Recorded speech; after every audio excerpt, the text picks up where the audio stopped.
Hello friends. तो आज हम कवर करने वाले हैं इंडियन इकोनॉमी का 5th चैप्टर रूरल डेवलपमेंट। तो रूरल डेवलपमेंट होता क्या है, शुरू करते हैं इसकी डेफिनेशन से। तो रूरल डेवलपमेंट का मतलब होता है सारे गांव के इलाकों का, मतलब रूरल एरियाज का सोशियो और इकोनॉमिक डेवलपमेंट करने के लिए जो एक्शन प्लान बनाया जाता है या जो प्लानिंग की जाती है, उस प्लानिंग का नाम है रूरल डेवलपमेंट। तो रूरल डेवलपमेंट क्या है? ये सिर्फ एक एक्शन प्लान है for socio economic growth of rural areas. तो गांव के इलाकों की सोशियो इकोनॉमिक ग्रोथ के लिए जो एक्शन प्लान बनाया जा रहा है उसका नाम है आपका रूरल डेवलपमेंट। तो ये रूरल डेवलपमेंट या ये एक्शन प्लान का फोकस क्या होगा? तो इस एक्शन प्लान का मेन फोकस होगा रूरल एरियाज का के चैलेंजेस को दूर करना। ठीक है, उसके चैलेंजेस को दूर करना इस एक्शन प्लान का मेन फोकस रहता होगा। तो ये हमारे चैलेंजेस होते क्या क्या है? तो रूरल एरियाज के जितने चैलेंजेस हैं उनको हमने डिवाइड किया है दो पार्ट्स में। एक आपके हो जाएंगे लिंगरिंग चैलेंजेस और एक आपके हो जाएंगे एमर्जिंग चैलेंजेस। तो ये लिंगरिंग चैलेंजेस क्या होते हैं? ऐसे चैलेंजेस जो बहुत ही लंबे टाइम से चलते हुए आ रहे हैं। तो मतलब ये अभी के चैलेंजेस नहीं है, ये वो चैलेंजेस है जो हमारे गांव के इलाकों को बहुत ही टाइम से या बहुत ही सालों से फेस करने पड़ते हैं। तो दो challenges which are lasting from many years are known as lingering challenges. तो जो काफी टाइम से हमारे एग्रीकल्चर को या फिर हमारे रूरल एरियाज को प्रॉब्लम्स फेस करनी पड़ती हैं, उनको हम नाम देते हैं लिंगरिंग। और एमर्जिंग का मतलब क्या होता है? वो चैलेंजेस जो हमारे गांव के इलाकों को अभी अभी रिसेंटली फेस करना उन्होंने स्टार्ट किया है। तो ये प्रॉब्लम्स पहले नहीं होती थी, लेकिन ये प्रॉब्लम्स अभी रिसेंटली एमर्ज हुई है, तो वो क्या हो जाएंगी? Emerging problems. आप इसको शॉर्ट में ये समझ सकते हो, ये ओल्ड प्रॉब्लम्स है और ये न्यू प्रॉब्लम। ओके, तो ये अभी अभी एमर्ज हुई है और ये बहुत टाइम से हमारी कंट्री में थी ही। लिंगरिंग चैलेंजेस दो कौन सी है? तो एक लिंगरिंग चैलेंज आता है आपका रूरल क्रेडिट। तो गांव के लोगों को उधार लेने में प्रॉब्लम आती है। तो जनरली अगर गांव के इलाकों में किसी भी इंसान को कोई पैसे उधार पे चाहिए तो वो डिपेंड होते हैं आपकी नॉन इंस्टीट्यूशनल सोर्सेज के ऊपर।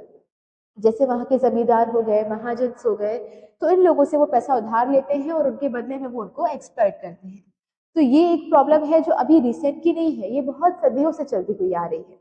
और एक दूसरी प्रॉब्लम है एग्रीकल्चर मार्केटिंग या फिर रूरल मार्केटिंग। मार्केटिंग का मतलब क्या है कि गांव के इलाकों में अगर कोई खेती करता है तो उन्हें अपने सामान को बेचने में बहुत दिक्कत आती है। तो अगर उन्होंने कहीं से उधार में पैसे लिए हुए हैं तो वो उनके लिए कंपलसरी हो जाता है कि जो भी प्रोडक्शन उन्होंने किया है वो उसी महाजन या उसी जमींदार को उन्हें बेचना पड़ेगा, जिसकी वजह से उन्हें अपने प्रोडक्शन की फेयर प्राइसेस नहीं मिलती है। तो ये दोनों प्रॉब्लम्स हैं जो बहुत टाइम से चलती हुई आ रही है, तो इसीलिए हमने इन दोनों प्रॉब्लम्स को कहा हुआ है कि क्या है? Lingering challenges. एमर्जिंग चैलेंजेस में कौन सी दो प्रॉब्लम्स आएंगी? तो एक तो है आपका डाइवर्सिफिकेशन ऑफ प्रोडक्शन एक्टिविटीज।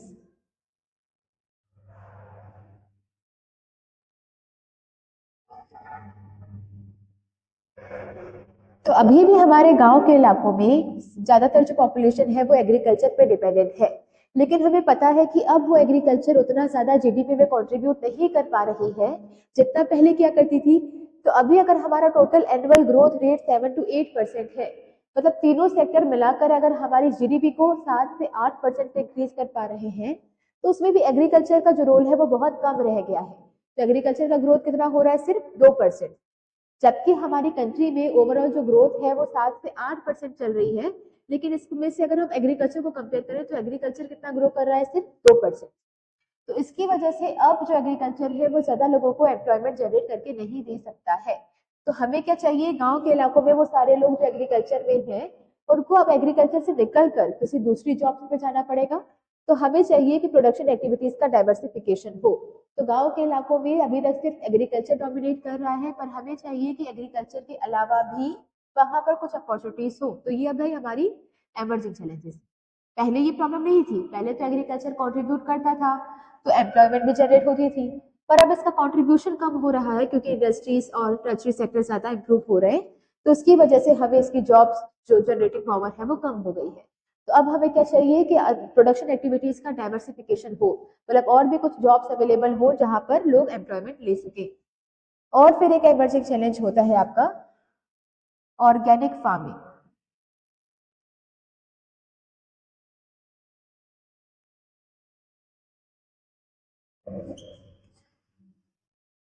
तो ग्रीन रिवॉल्यूशन जब आया था तो ग्रीन रिवॉल्यूशन में HYV सीड्स, इसके अलावा कुछ इंसेक्टिसाइड्स, पेस्टिसाइड्स, इन सारी चीजों को प्रमोट किया गया था, जिसने शॉर्ट टर्म में तो हमारे एग्रीकल्चर या प्रोडक्शन को बहुत ज्यादा इंक्रीज किया, बट लॉन्ग टर्म के लिए कुछ प्रॉब्लम्स क्रिएट कर दिए, क्योंकि फर्टिलाइजर्स का एक्सेसिव यूज होने लगा, इंसेक्टिसाइड्स का एक्सेसिव यूज होने लगा, जिसकी वजह से हुआ क्या कि शॉर्ट टर्म में तो प्रोडक्शन इंक्रीज हुआ, बट लॉन्ग टर्म के लिए हमारी जो सॉइल की फर्टिलिटी है वो कम हो गई।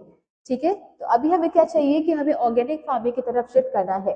इसका मतलब हमारी एग्रीकल्चर जो है, इस तरीके से हमें एग्रीकल्चर एक्टिविटीज को परफॉर्म करना है जिसकी वजह से हमारी लैंड का पॉल्यूशन कम से कम हो सके।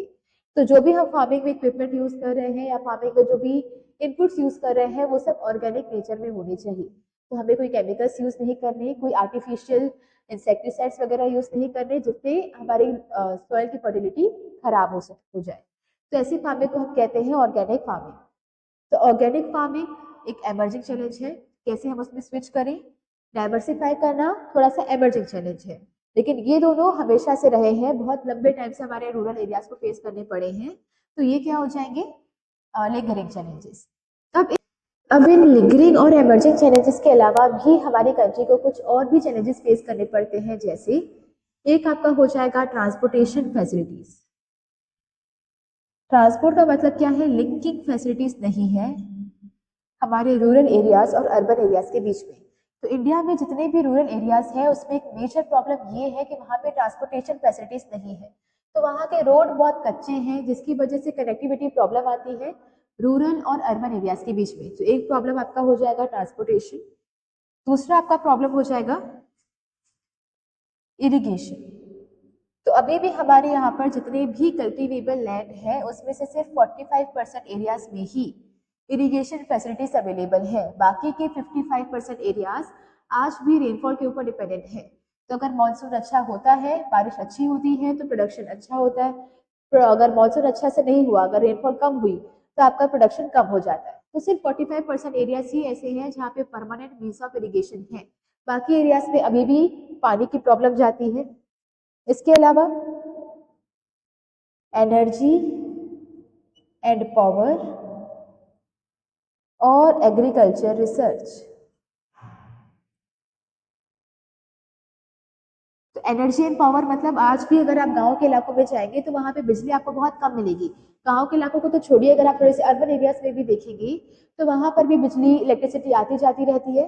तो गांव के इलाकों में स्पेशली उतनी ज्यादा पावर सप्लाई नहीं होती है, तो जिसकी वजह से गांव के एरियाज को ये प्रॉब्लम भी फेस करनी पड़ती है।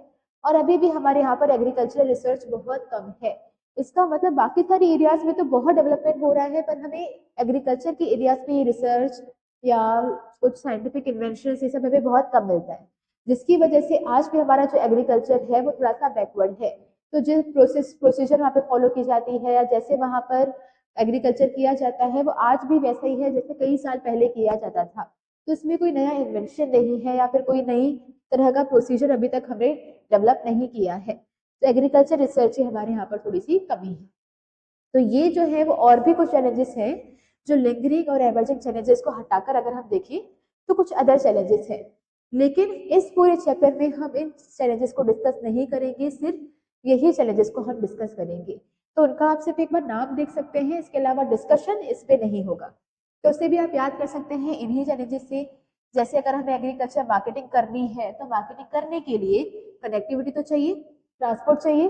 तो गांव के इलाकों में अगर आपने जो प्रोडक्शन किया है वो शहरों में जाकर बेचना है तो रोड्स लिंक तो होने चाहिए। फिर अगर आप देखेंगे कि डाइवर्सिफिकेशन करना है, अगर आपको एग्रीकल्चर से हट के मानो इंडस्ट्रीज वगैरह ओपन करनी है तो उस पर आपको पावर चाहिए, एनर्जी चाहिए। तो बिना लाइट के मशीन तो काम नहीं करेंगी, तो डाइवर्सिफिकेशन करना है तो एनर्जी पावर चाहिए। ऑर्गेनिक फार्मिंग करनी है तो भी पानी तो चाहिए, तो इरिगेशन फैसिलिटीज होनी चाहिए। तो अगर आपको जो भी फार्मिंग आप कर रहे हैं अगर वो चाहिए कि बिल्कुल ही नेचुरल प्रोसेस के साथ या नेचुरल इनपुट्स के साथ हो तो उसके लिए भी आपको इरिगेशन फैसिलिटीज चाहिए। ठीक है, और फिर आप याद कर लेंगे एग्रीकल्चर रिसर्च। ओके। तो ये है कुछ लिंगरिंग, कुछ एमर्जिंग चैलेंजेस और डेफिनेशन। अब हम देखते हैं कि रूरल डेवलपमेंट का सिग्निफिकेंस क्या है।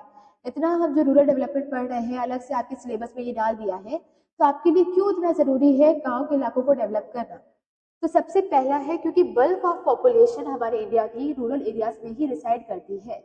तो इवन आज भी हमारी पॉपुलेशन, हमारे इंडिया की जितनी पॉपुलेशन है उसमें से बहुत सारी पॉपुलेशन, मैक्सिमम पॉपुलेशन कहाँ पर रिसाइड करती है, रूरल एरियाज में। तो अगर आप चाहते हैं हमारी इकोनॉमी को डेवलप करवाना, तो वो तब तक पॉसिबल नहीं है जब तक रूरल एरियाज डेवलप नहीं करेंगे, क्योंकि ज्यादातर पॉपुलेशन कहाँ है, रूरल एरियाज में। तो अगर उनका डेवलपमेंट नहीं हो रहा है तो ओवरऑल इकोनॉमी का डेवलपमेंट या इंडिया का डेवलपमेंट होना पॉसिबल नहीं है। तो इंडियन इकोनॉमी को डेवलप होने के लिए सबसे पहला प्री रिक्वाइजेट क्या है, गांव का डेवलपमेंट। फिर आपका आता है gulf between GDP growth and agricultural growth. तो हमारे यहाँ पर रिफॉर्म्स आए थे 1991 के। तो 1991 में जो एलपीजी रिफॉर्म्स लाए गए थे, लिबरलाइजेशन, प्राइवेटाइजेशन, ग्लोबलाइजेशन, उनका जो मेन मकसद था वो क्या था, इंडस्ट्रियल डेवलपमेंट। तो इन्होंने पूरा फोकस किस पे किया था, इंडस्ट्रीज को डेवलप करने पे।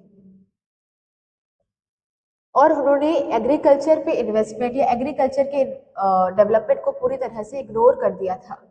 ठीक है, जिसकी वजह से प्रॉब्लम क्या हुई कि हमारी इकोनॉमी का जीडीपी तो ग्रो होना शुरू हो गया जब से हमने 1991 के रिफॉर्म्स किए, तो हमारा जीडीपी तो इंक्रीज होने लगा 7 to 8%। पर प्रॉब्लम कहाँ आई कि एग्रीकल्चर अभी भी ग्रो नहीं कर पा रहा था, एग्रीकल्चर अभी भी बैकवर्ड और स्टैग्नेंट रह गया है, सिर्फ 2% का ग्रोथ इसमें होता है। ओके, तो क्यों हुआ ये, क्योंकि 1991 के रिफॉर्म्स में सिर्फ इंडस्ट्रीज पे ध्यान दिया, तो बाकी सेक्टर्स आगे हो गए लेकिन एग्रीकल्चर पीछे रह गए। फिर अब आते हैं कॉन्करेंट ग्रोथ। वो सारी डेवलप्ड कंट्रीज जिसका डेवलपमेंट हुआ है उसके पीछे हालांकि मेन फैक्टर किसका है, इंडस्ट्रियल डेवलपमेंट का। तो वो सारी जो डेवलप्ड कंट्रीज है उनके डेवलपमेंट के पीछे जिसका प्राइमरी रोल रहा है वो कौन सी है, industrial sector, but not without the contribution of agriculture sector. तो किसी भी कंट्री को अगर डेवलप होना है तो अपने इंडस्ट्रियल सेक्टर, सिर्फ इंडस्ट्रियल सेक्टर के बेस पर वो नहीं कर सकती, तो उसे क्या चाहिए होगा, उसके साथ साथ concurrent growth of agriculture sector भी चाहिए होगा। तो किसी भी कंट्री को डेवलप करना है तो वो डेवलप कर सकती है जब वो बैलेंस बनाएगी इंडस्ट्रियल सेक्टर और एग्रीकल्चर सेक्टर के ऊपर। तो अगर आप कॉन्करेंट ग्रोथ का मतलब क्या होता है, साइमल्टेनियस ग्रोथ।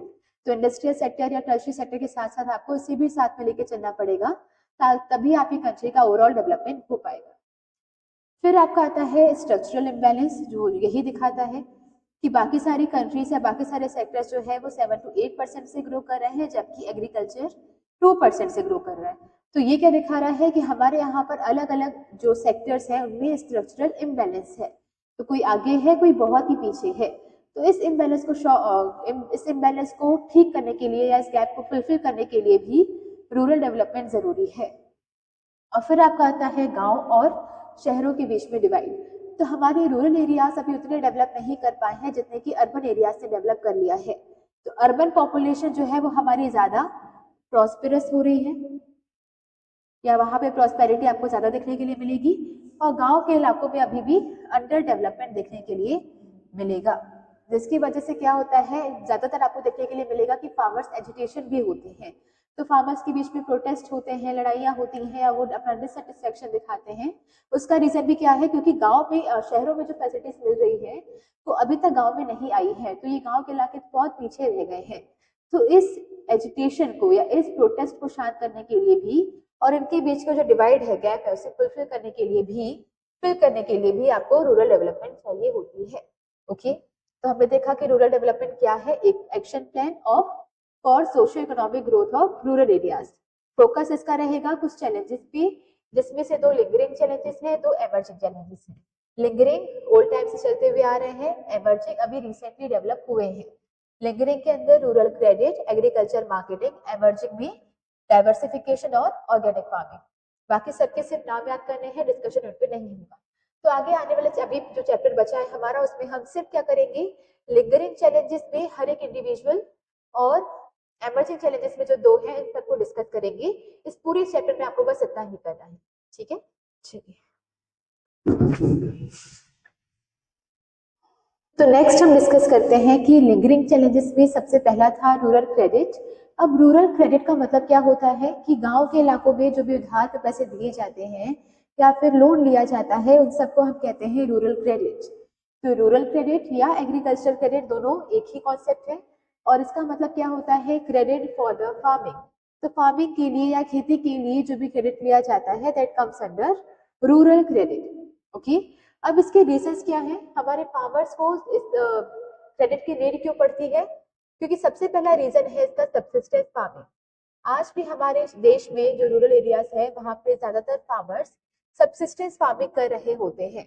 सब्सिस्टेंस फार्मिंग का मतलब क्या होता है कि वो एक स्मॉल या मार्जिनल फार्मर्स है। तो मैक्सिमम हमारे यहाँ पर जो भी फार्मर्स आपको मिलेंगे वो या तो स्मॉल फार्मर्स होते हैं या फिर मार्जिनल फार्मर्स होते हैं। तो या तो बिल्कुल ही छोटे से हैं, गरीब हैं, या फिर वो मिडिल क्लास फार्मर्स हैं।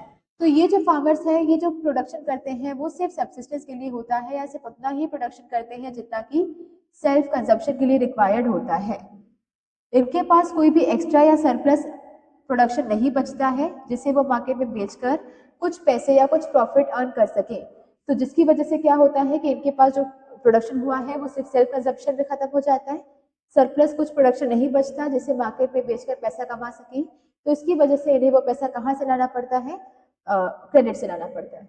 फिर है आपका जेस्टेशन लैग। तो एग्रीकल्चर में जेस्टेशन लैग बहुत बड़ा होता है। जेस्टेशन लैग का मतलब क्या होता है, टाइम पीरियड बिटवीन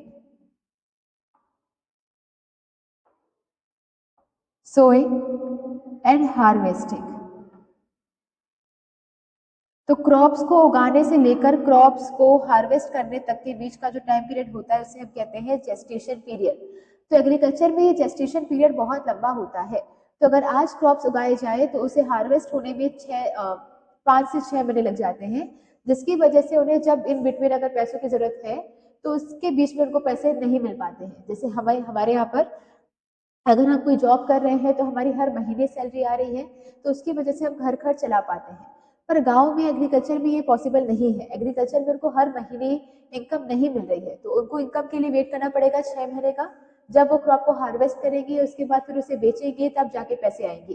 तो इन बिटवीन अगर कुछ एक्सपेंस करना है या फिर हमें अपने एग्रीकल्चर के लिए इनपुट्स कुछ लेने हैं, सीड्स लेने हैं, फर्टिलाइजर लेने हैं, इंसेक्टिसाइड लेने हैं, या फिर घर के कुछ खर्चे मीट करने हैं, तो उसके लिए हमें क्या लेना पड़ता है, क्रेडिट। तो दो मेन रीजन है, एक तो सब्सिस्टेंस, गांव के पास मतलब गांव में फार्मर्स के पास इतना प्रोडक्शन ही नहीं होता कि वो उसे बेचकर कुछ पैसे कमा पाए। दूसरा, एग्रीकल्चर का जेस्टेशन पीरियड बहुत बड़ा है जिसकी वजह से उन्हें इनकम के लिए बहुत लंबे टाइम का वेट करना पड़ता है। तो इन बिटवीन वो एक्सपेंस कैसे मीट करते हैं, थ्रू क्रेडिट। फिर हम आएंगे कि कौन कौन सी नीड्स उनकी होती है। तो वैसे तो हम नीड्स को दो पार्ट्स में डिवाइड करके देख सकते हैं, एक होती है प्रोडक्टिव नीड्स और एक होती है अनप्रोडक्टिव। प्रोडक्टिव नीड्स का मतलब क्या होता है कि अगर कोई फार्मर क्रेडिट ले रहा है अपने प्रोडक्शन के लिए, तो सीड्स खरीदने के लिए, फर्टिलाइजर के लिए, इंसेक्टिसाइड के लिए, इरिगेशन फैसिलिटीज के लिए अगर वो लोन ले रहा है तो ये सब क्या हो जाएंगी, प्रोडक्टिव नीड्स।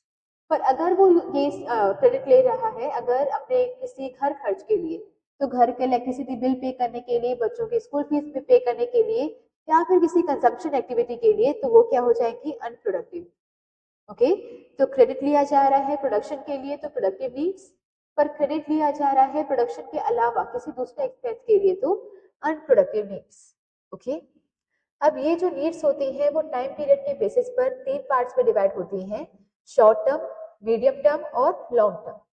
तो इसमें शॉर्ट टर्म क्या हो जाएगी, वो नीड्स जो मतलब वो क्रेडिट जो हम लेते हैं 6 महीने से लेकर 1 साल तक के लिए, उसे हम कहते हैं शॉर्ट टर्म क्रेडिट। अब इसकी जरूरत क्यों होती है, कुछ इनपुट्स खरीदने के लिए। इनपुट्स मतलब आपके सीड्स, फर्टिलाइजर्स और insecticides etcetera. Medium term credit का मतलब क्या होता है, वो क्रेडिट जो लिया जाता है 1 साल से लेकर 5 सालों के पीरियड तक के लिए। तो 1 साल से लेकर 5 साल तक के लिए अगर हम लोन ले रहे हैं तो that is medium term credit. इसकी नीड क्यों होती है, अगर फार्मर को कोई मशीनरी खरीदनी है, फेंसिंग करवानी है। फेंसिंग का मतलब क्या होता है, खेत के आसपास बॉर्डर्स क्रिएट कर दिए जाते हैं, या तो किसी लकड़ी से हो सकता है या फिर तारों से होता है ताकि एनिमल्स एंटर नहीं कर पाए, तो वो होती है फेंसिंग। इसके अलावा मशीनरी फेंसिंग या फिर वेल्स वगैरह डिग करवाने हैं, कुएं बनवाने हैं, तो उसके लिए भी क्या होगा, मीडियम टर्म क्रेडिट लिया जाएगा। लॉन्ग टर्म क्रेडिट होता है 5 से 20 सालों के लिए। और ये क्रेडिट हमें क्यों रिक्वायर्ड होता है फार्मर्स को? जब उन्हें कोई एडिशनल लैंड खरीदना होता है, या तो कोई नई जमीन खरीदनी है या फिर एग्जिस्टिंग लैंड पे कोई परमानेंट कंस्ट्रक्शन करवाना है या परमानेंट कोई इंप्रूवमेंट करवाना है। तो मान लीजिए कोई खेत था, उसमें से हमें साइड में कुछ शेड लगवाना है कैटल्स के लिए, या फिर पोल्ट्री का कुछ अलग से सेगमेंट बनवाना है, या कुछ परमानेंट कुछ भी डेवलपमेंट करवाना है, या फिर हमें कोई नई जमीन खरीदनी है, तो उसके लिए फार्मर्स क्या लेंगे? लॉन्ग टर्म क्रेडिट, जिसका टाइम पीरियड होता है 5 से 20 सालों के बीच में। ओके, तो ये होता है रूरल क्रेडिट। रूरल क्रेडिट का मतलब क्या है? Credit for the farming. Reason क्या हो जाएंगे इसके? क्योंकि फार्मर सब्सिस्टेंस फार्मिंग करते हैं, क्योंकि मेजोरिटी हमारी इंडिया में जो मेजोरिटी ऑफ फार्मर्स है वो स्मॉल या फिर मार्जिनल है, तो उनके पास इतना सरप्लस नहीं होता जितना वो मार्केट में बेचकर पैसा कमा पाए। दूसरा, एग्रीकल्चर का जेस्टेशन पीरियड बहुत ज्यादा है। नीड्स को हम दो पार्ट्स में क्लासिफाई करते हैं, एक तो प्रोडक्टिव और एक है अनप्रोडक्टिव। ये नीड्स 3 टाइम पीरियड्स में होती हैं, या टाइम पीरियड के बेसिस पर 3 तरह की होती है, short term, medium term, long term. 6 से 1 साल, 1 से 5 साल और 5 से 20 साल। ओके, चलिए।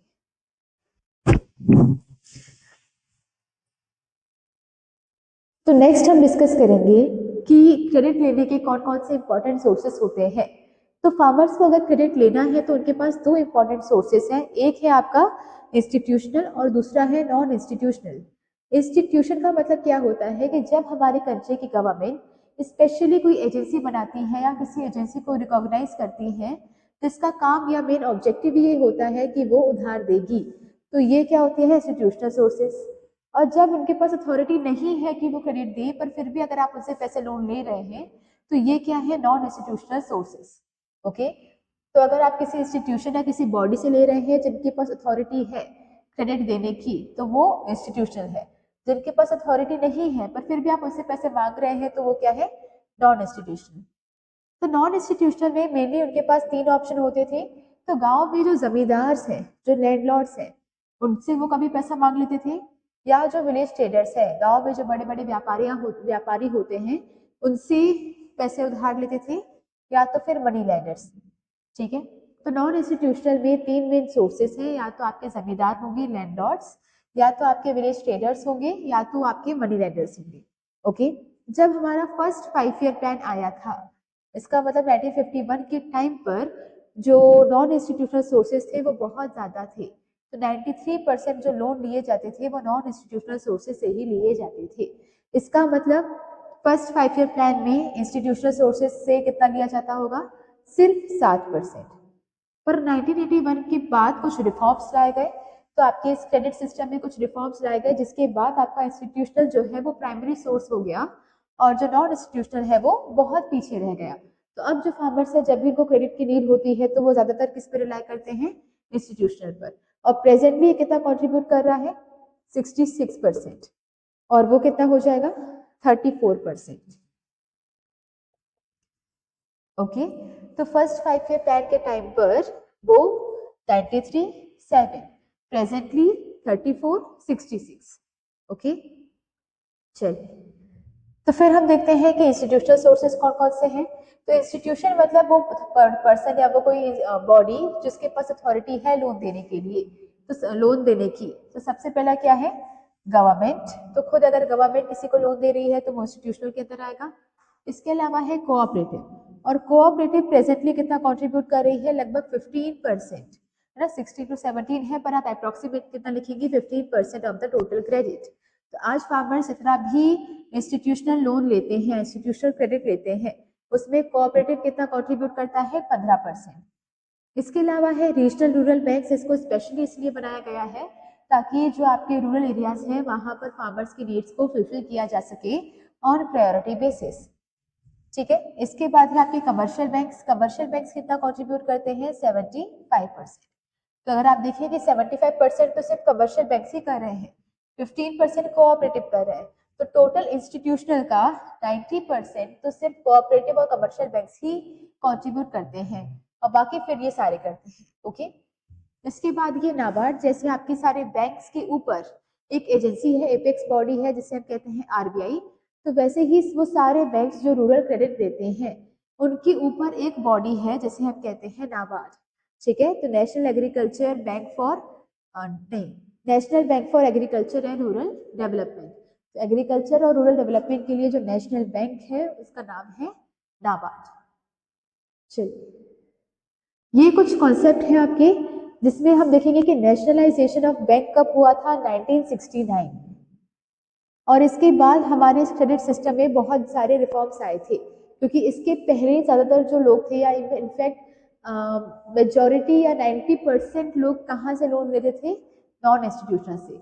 लेकिन इसके बाद चेंजेस आना शुरू हो गए थे। तो जब हमने बैंक्स का नेशनलाइजेशन किया तो अब फार्मर्स को बैंक्स पर यकीन होने लगा कि जो फार्मर्स है वो गवर्नमेंट की ही बॉडी है, सॉरी बैंक जो है वो गवर्नमेंट की ही बॉडी है, तो वो बैंक के थ्रू लोन लेने स्टार्ट कर दिया उन्होंने। और इवन नेशनलाइजेशन के बाद सोशल बैंकिंग स्टार्ट कर दी गई थी। सोशल बैंकिंग का मतलब क्या होता है, banking for the social welfare. तो यहाँ पे फार्मर्स के जो भी क्रेडिट नीड्स हैं उनको प्रायोरिटी बेसिस पर, फार्मर्स की क्रेडिट नीड को प्रायोरिटी बेसिस पर डील किया जाने लगा। ठीक है, तो उसे हम कहते हैं सोशल बैंकिंग।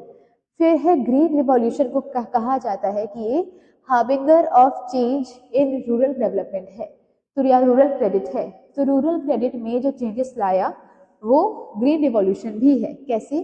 क्योंकि ग्रीन रिवॉल्यूशन ने एक बहुत ही मेजर स्टेप लिया था या एक मेजर चेंज किया था जिसकी वजह से फार्मिंग कमर्शियल फार्मिंग से कन्वर्ट हो सॉरी सब्सिस्टेंस फार्मिंग से कन्वर्ट होकर हो गई थी कमर्शियल फार्मिंग।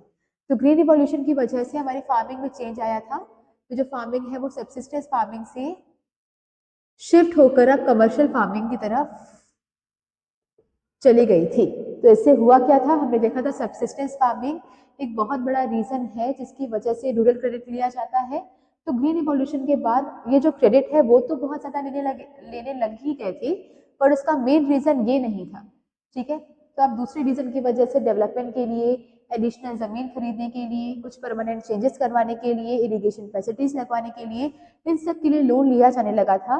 पर सब्सिस्टेंस फार्मिंग अब एक रीजन नहीं रहा था for taking the rural credit. चलिए,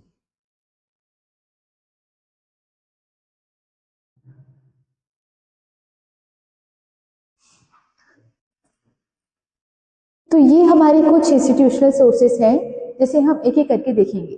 तो सबसे पहला है हमारा कोऑपरेटिव क्रेडिट सोसाइटीज।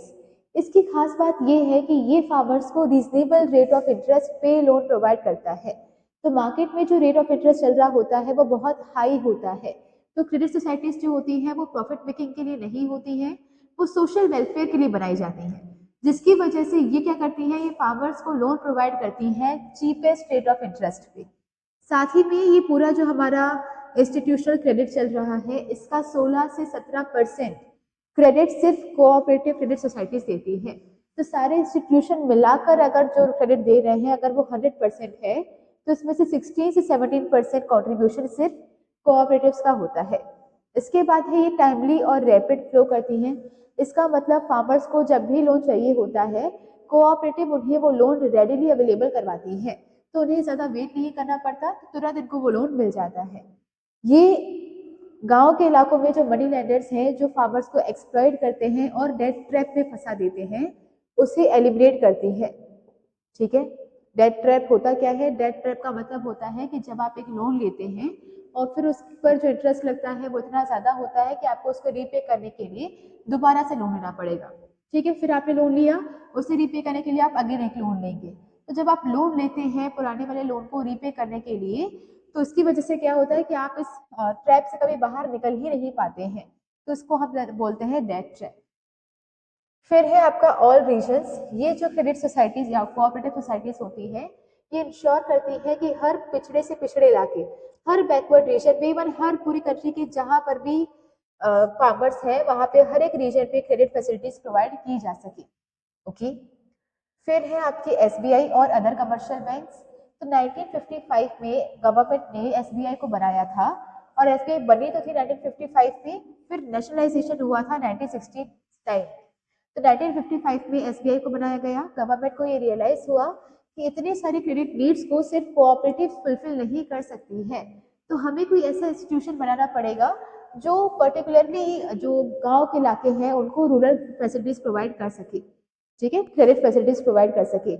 इसके लिए एसबीआई को बनाया गया और फिर उसके काम को और ज़्यादा इम्प्रूव करने के लिए 1969 में नेशनलाइजेशन किया गया। नेशनलाइजेशन करने के बाद एक ब्रांच एक्सपांशन प्रोग्राम बनाया गया था।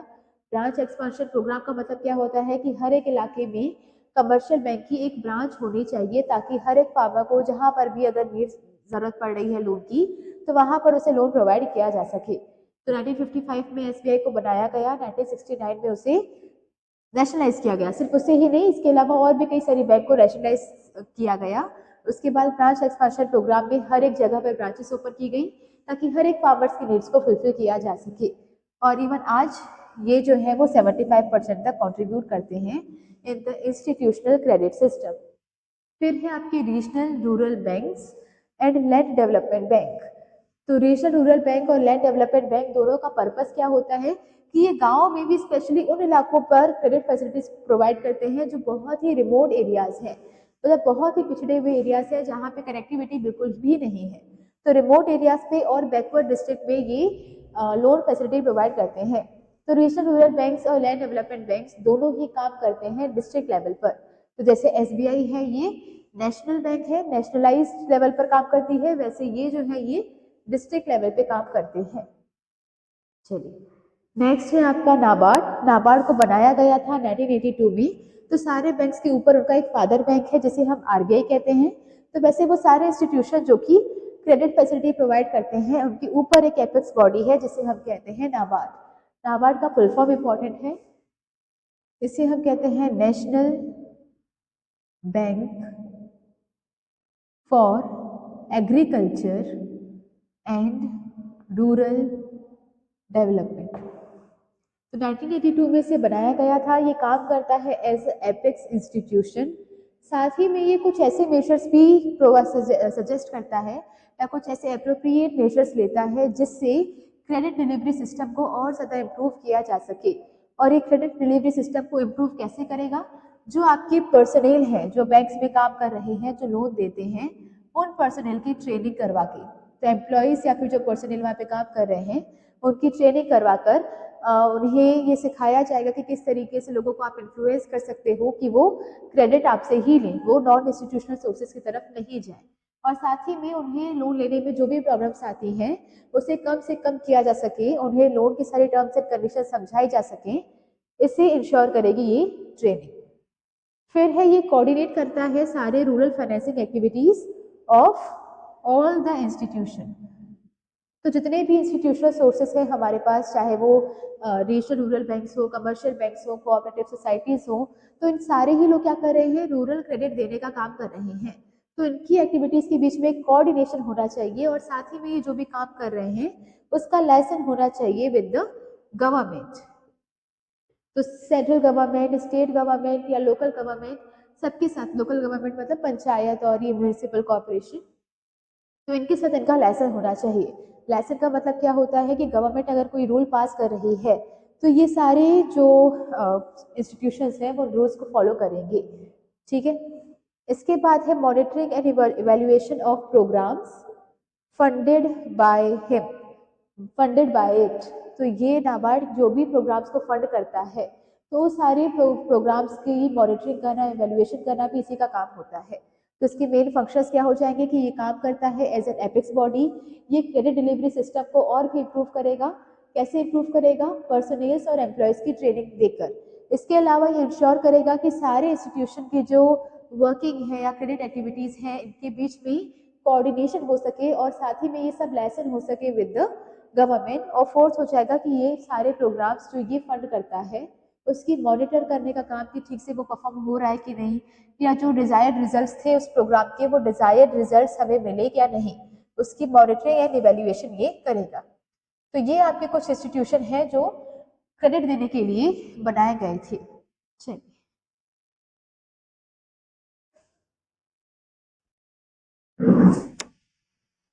तो नेक्स्ट हम देखेंगे कि आरबीआई का क्या रोल है रूरल क्रेडिट में। तो आरबीआई को बनाया गया था 1935 में। तो 1934 में एक एक्ट पास किया गया था जिसके थ्रू 1935 में आरबीआई फॉर्म हो चुका था। जब से आरबीआई फॉर्म हुआ है तब से वो उसकी जो एफर्ट्स हैं वो क्रेडिट इंस्टीट्यूशन को स्ट्रेंथन करने के लिए लगाए जा रहे हैं। अब क्रेडिट इंस्टीट्यूशन मतलब सारे वो इंस्टीट्यूशन जो रूरल एरियाज में उधार देते हैं या क्रेडिट फैसिलिटीज देते हैं उसको स्ट्रेंथन करना, मतलब उनको अगर कोई फंड्स की कमी हो तो उन्हें फंड्स प्रोवाइड करना, या फिर उनका जो डिलीवरी सिस्टम है, क्रेडिट डिलीवरी सिस्टम है, उसको इम्प्रूव करने के लिए कई सारे एफर्ट्स आरबीआई ने किए हैं। ठीक है। इसके अलावा कोऑपरेटिव क्रेडिट सिस्टम जो कि स्पेशली ये काम करते हैं कि अफोर्डेबल रेट ऑफ इंटरेस्ट पे आपको क्रेडिट प्रोवाइड करने के लिए कोऑपरेटिव क्रेडिट सोसाइटीज बनाई जाती हैं, तो उनको भी स्ट्रेंथन करने के लिए या उनकी डेवलपमेंट के लिए भी आरबीआई का कंट्रीब्यूशन रहता है। इसके अलावा कोऑपरेटिव्स को भी आगे फंड देने के लिए शॉर्ट टर्म या फिर लॉन्ग टर्म फंड्स की रिक्वायरमेंट होती है। तो वो शॉर्ट टर्म और लॉन्ग टर्म फंड्स कोऑपरेटिव को कौन प्रोवाइड करवाता है? आरबीआई। इसके अलावा अगर आरबीआई कोऑपरेटिव बैंक्स को लॉन्ग टर्म फंड्स की भी जरूरत हो रही है ताकि वो स्टेट पार्टनरशिप कर पाए। अब क्या होता है कि कुछ कोऑपरेटिव्स एमपी में होंगे, कुछ कोऑपरेटिव्स यूपी में होंगे, तो ये कोऑपरेटिव्स जो है वो आपस में उनकी पार्टनरशिप होती है। तो उस पार्टनरशिप के लिए इन्हें कुछ लॉन्ग टर्म फंड्स की अगर रिक्वायरमेंट है तो वो भी इनको आरबीआई प्रोवाइड करता है, या फिर आरबीआई प्रोवाइड करेगा या फिर कुछ सोर्सेस ऐसे जनरेट करेगा जहां से ये फंड्स ले सकते हैं। इसके अलावा इनके इन्हीं कोऑपरेटिव में जो पर्सनल काम कर रहे हैं उनको ट्रेनिंग प्रोवाइड करना और उनके बीच में प्रोफेशनलिज्म लाना, क्योंकि कोऑपरेटिव क्या होते हैं कि कुछ फार्मर्स मिलकर 10-12 फार्मर्स ने मिलकर आपस में एक कोऑपरेटिव सोसाइटी बना ली, तो इन्हें ये कोऑपरेटिव सोसाइटी बना तो लेते हैं पर इसमें प्रोफेशनलिज्म नहीं आ पाता है, तो इन्हें ट्रेनिंग देकर इन्हें प्रोफेशनल बनाने का काम भी कौन करेगा? आरबीआई। फिर आता है कि ये आरबीआई रूरल क्रेडिट सर्वे करवाता है।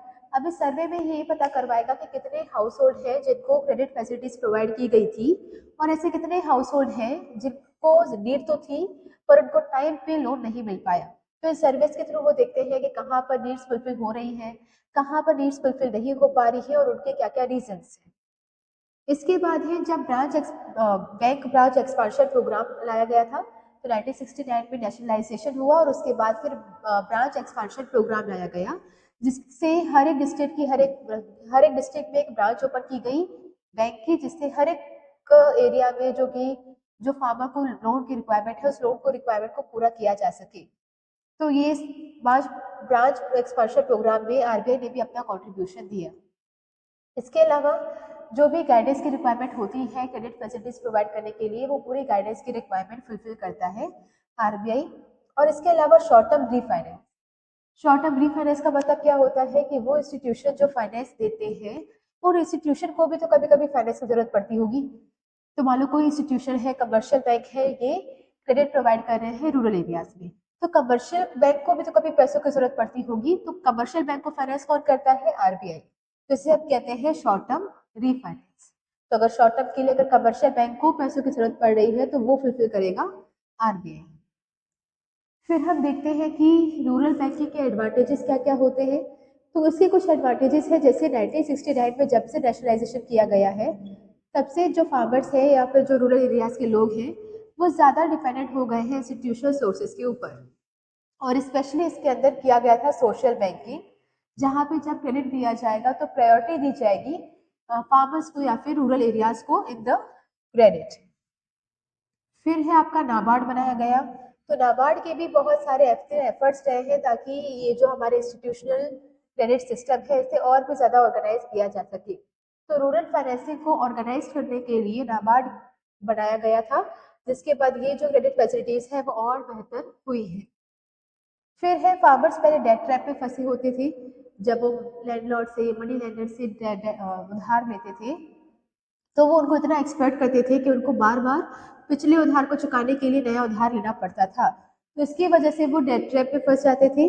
जब से इनकी बैंकिंग सिस्टम आया है या जब से ये इंस्टीट्यूशनल क्रेडिट सिस्टम आया है तब से क्या हुआ है, उनको डेट ट्रैप से मुक्ति मिल गई है, वो लिबरेट हो गए हैं। और फिर लास्ट है कि पहले होता था सब्सिस्टेंस फार्मिंग, अब इनके आने के बाद, बैंक के आने के बाद कमर्शियल फार्मिंग होने लगी है। तो रूरल बैंकिंग से एक फायदा ये भी हुआ है कि अब जो फार्मर्स हैं वो कमर्शियल फार्मिंग कर सकते हैं। तो चार इसके फायदे हो जाएंगे। एक तो नेशनलाइजेशन के बाद सोशल बैंकिंग शुरू कर दी गई तो रूरल एरियाज को प्रायोरिटी की बेसिस पर लोन्स दिए जाने लगे। नाबार्ड ने क्या किया, सारे इंस्टीट्यूशन को ऑर्गेनाइज कर दिया ताकि जिससे ये फैसिलिटीज और भी इम्प्रूव हो। डेट ट्रैप में जो फार्मर्स फंसे थे उनको लिबरेट करवाया और कमर्शियलाइजेशन को प्रमोट किया। इसके बाद कुछ कमियां भी रह गई थी, ये तो एडवांटेजेस थे लेकिन इसके अलावा कुछ कमियां भी थी। तो कमियां क्या थी, अभी भी अगर आपको रूरल एरियाज में अगर लोन की जरूरत होगी तो आपको कुछ ना कुछ कोलेटरल रखवाना पड़ेगा। तो किसी भी इंसान को अगर बैंक से लोन लेना है तो कुछ ना कुछ गिरवी रखवाना पड़ता है, कोई एसेट मॉर्टगेज रखना पड़ता है, और गांव के इलाकों में ऐसे कोई एसेट्स है होते नहीं है उनके पास, तो जिसकी वजह से इसका फायदा स्मॉल एंड मार्जिनल फार्मर्स नहीं उठा पाते हैं। इसके बाद है लेक्सिटी इन द रिकवरी। कई बार क्या होता है, पॉलिटिकल पॉपुलिज्म की वजह से या फिर आपके वोट बैंक है या फिर वोट ज्यादा लेने के लिए पॉलिटिकल पार्टीज क्या करती हैं, लोन को रिकवर नहीं करती है, लोन की माफी कर देती है, लोन को माफ कर देती है, जिसकी वजह से हमारी जो इकोनॉमी है वो स्लो डाउन में जा रही है। तो लेक्सिटी का मतलब क्या होता है कि लैक ऑफ स्ट्रिक्टनेस, तो स्ट्रिक्ट नहीं है वो लोन की रिकवरी में, तो लोन दे तो दिया जाता है पर उसे रिकवर करना में स्ट्रिक्टनेस नहीं दिखाई जाती। फिर है कल्चर ऑफ थ्रिफ्ट प्रमोट नहीं किया गया है। कल्चर ऑफ थ्रिफ्ट का मतलब होता है कल्चर ऑफ सेविंग। तो गांव के इलाकों में अभी भी सेविंग की कल्चर को प्रमोट नहीं किया गया है। तो ये जो बैंक्स हैं वो जरूरत पड़ने पर उनको लोन तो दे देते हैं, लेकिन इन बैंक्स में गांव के लोग कभी अपना पैसा जमा नहीं करवाते, डिपॉजिट्स नहीं रखते हैं, तो जिनकी वजह से इनके बीच में अभी भी वो सेविंग्स नहीं हो रही है।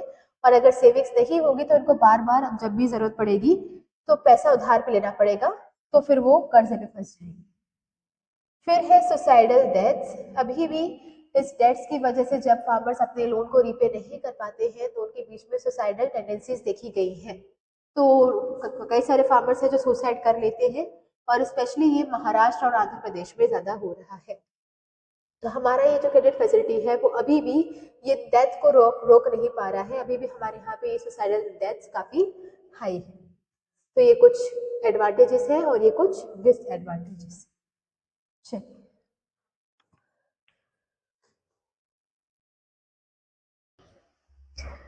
तो हमारे रूरल बैंकिंग की एक डेफिशिएंसी थी कि उसने कल्चर ऑफ थ्रिफ्ट को प्रमोट नहीं किया है। कल्चर ऑफ थ्रिफ्ट का मतलब क्या होता है, सेविंग कल्चर को वो प्रमोट नहीं कर पाया है। तो सेविंग कल्चर को प्रमोट करने के लिए गवर्नमेंट ने एक स्कीम लाई जिसका नाम था जन धन योजना। तो जन धन योजना के अंदर अगर कोई भी इंसान अगर अपना बैंक अकाउंट ओपन करवाता है तो उसको अलग से एक फैसिलिटी दी जाएगी कि उसे 1 से 2 लाख रुपए तक का एक्सीडेंटल इंश्योरेंस दिया जाएगा। तो जनधन योजना के अंदर अगर आप अपना बैंक अकाउंट ओपन करवाते हैं तो आपको इंश्योरेंस मिलेगा, इसके साथ आपको ओवरड्राफ्ट फैसिलिटी मिलेगी अप टू 10,000 रुपीज, है ना। तो 10,000 रुपए की आपको ओवरड्राफ्ट फैसिलिटी मिलेगी। ओवरड्राफ्ट का मतलब क्या होता है कि अगर आपके अकाउंट में पैसे नहीं हैं तो भी आप किसी को अगर पेमेंट करेंगे तो बैंक आपको एक शॉर्ट टर्म लोन दे देगा 10,000 रुपए तक का। तो 10,000 रुपए तक का अगर आपको किसी को पेमेंट करनी है, इसके बाद भी कि अगर आपके अकाउंट में पैसे नहीं है तो आप कर सकते हो। इसके बाद है आपके वेजेस, ओल्ड एज पेंशन या फिर सोशल सिक्योरिटी की कोई भी पेमेंट अगर आपको मिलने वाली है तो वो डायरेक्टली आपके बैंक अकाउंट में ही आ जाएगी। और इसके अलावा इसको आप ओपन कर सकते हो with no minimum bank balance. तो जैसे हम नॉर्मली अगर कोई बैंक अकाउंट ओपन करवाने जाते हैं तो हमें कुछ मिनिमम बैलेंस उसमें रखना होता है, तो 500 रुपए, 1000 रुपए। लेकिन जनधन योजना के अंदर अगर आपने बैंक अकाउंट ओपन किया है तो मिनिमम बैलेंस की रखने की कोई जरूरत नहीं है। इसका मतलब आप अपना अकाउंट ओपन करवा सकते हो even with the zero balance. Okay, चलिए। इसके अलावा हमने देखा था कि पॉलिटिकल पॉपुलिज्म की वजह से लेक्सिटी दिखाई जाती है in the recovery of loans. तो उसकी वजह से क्या होता है, डिफॉल्ट रेट हमारे बढ़ते जाते हैं। डिफॉल्ट रेट का इंक्रीज होने का मतलब क्या है, कई सारे लोग ऐसे होते हैं, कई सारे फार्मर्स ऐसे होते हैं कि जो लोन तो लेते हैं पर फिर उसे रीपे नहीं करते हैं, तो उनको हम क्या कहते हैं, डिफॉल्टर्स। ठीक है, इनमें से कुछ तो जेन्युइन डिफॉल्टर्स होते हैं जो किसी जेन्युइन रीजन की वजह से वो लोन रीपे नहीं कर पाते। पर ऐसे सर्वे के थ्रू देखा गया है, कुछ स्टडीज हमें बताती हैं कि लगभग 50% of the defaulters are wilful defaulters. इसका मतलब वो जानबूझकर पर्पसली लोन को वापस नहीं करते हैं और वो इस गवर्नमेंट की लेक्सिटी का फायदा उठाते हैं।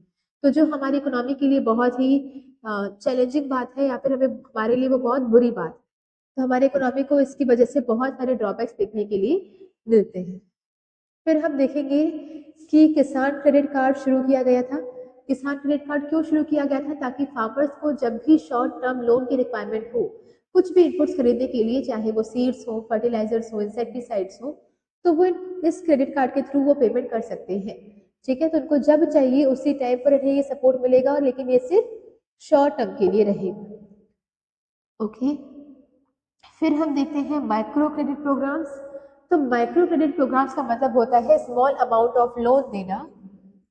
तो बहुत ही कम अमाउंट के ये लोन देता है इंडिविजुअल्स को। ठीक है, और ये इंडिविजुअल्स को लोन क्यों देता है? ताकि वो या तो सेल्फ एम्प्लॉयमेंट कर पाए, तो कहीं पर वो सेल्फ एम्प्लॉयड रह पाए, या फिर सेल्फ एम्प्लॉयड के अलावा या फिर अगर कंपनी कोई स्मॉल एंटरप्राइज अगर ओपन करनी है या एग्रीकल्चर वगैरह करना है तो उसके लिए इनको लोन दिया जाता है।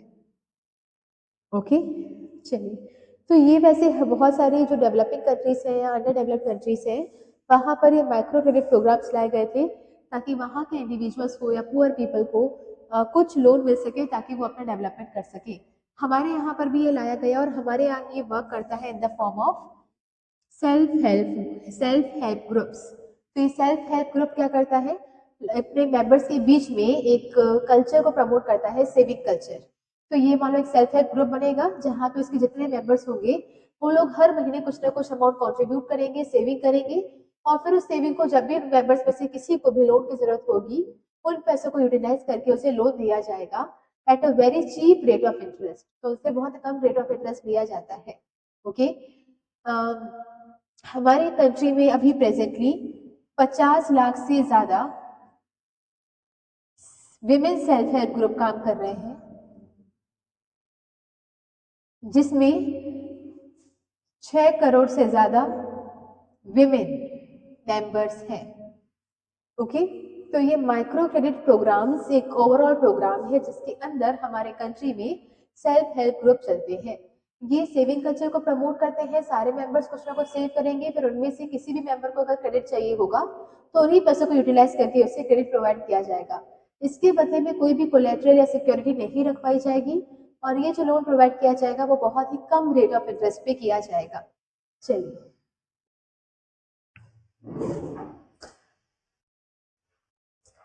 तो नेक्स्ट हम डिस्कस करेंगे एग्रीकल्चर मार्केटिंग के बारे में। तो हमने देखा था कि रूरल डेवलपमेंट एक एक्शन प्लान है जो क्या करता है, socio economic development of rural areas के लिए वर्क करता है। इसका मकसद क्या होता है? चैलेंजेस को दूर करना। चैलेंजेस दो तरह के थे, लिंगरिंग और एमर्जिंग। तो लिंगरिंग के अंदर दो थे, रूरल क्रेडिट और मार्केटिंग। तो क्रेडिट हम कवर कर चुके हैं, वो उतना ही था। अब हम देखते हैं एग्रीकल्चर मार्केटिंग। तो एग्रीकल्चर मार्केटिंग होती क्या है? तो एग्रीकल्चर मार्केटिंग का मतलब होता है ऑल द प्रोसीजर्स और all the steps from harvesting to the sale of production. तो पूरे प्रोडक्शन की हार्वेस्टिंग करने से लेकर जब तक वो सामान बिक नहीं जाता तब तक के सारे स्टेप्स मार्केटिंग के अंदर आते हैं। और इसकी डेफिनेशन क्या होती है? ये पूरा प्रोसीजर होता है या पूरे स्टेप्स इसमें फॉलो करने होते हैं। जो शुरू कहाँ से होता है? तो इसका पहला स्टेप होता है असेंबली या फिर गैदरिंग। गैदरिंग करने के बाद फिर हम करते हैं प्रोसेसिंग। प्रोसेसिंग के बाद हम करते हैं ग्रेडिंग। ग्रेडिंग के बाद फिर पैकेजिंग। पैकेजिंग के बाद स्टोरेज और फिर सेल। तो यहाँ पर सबसे पहले जो हमने आउटपुट प्रोडक्शन किया हुआ है हम उसे हार्वेस्ट करेंगे। हार्वेस्ट करने के बाद जितना भी प्रोडक्शन होगा हम उसे असेंबल करेंगे, गैदर करेंगे।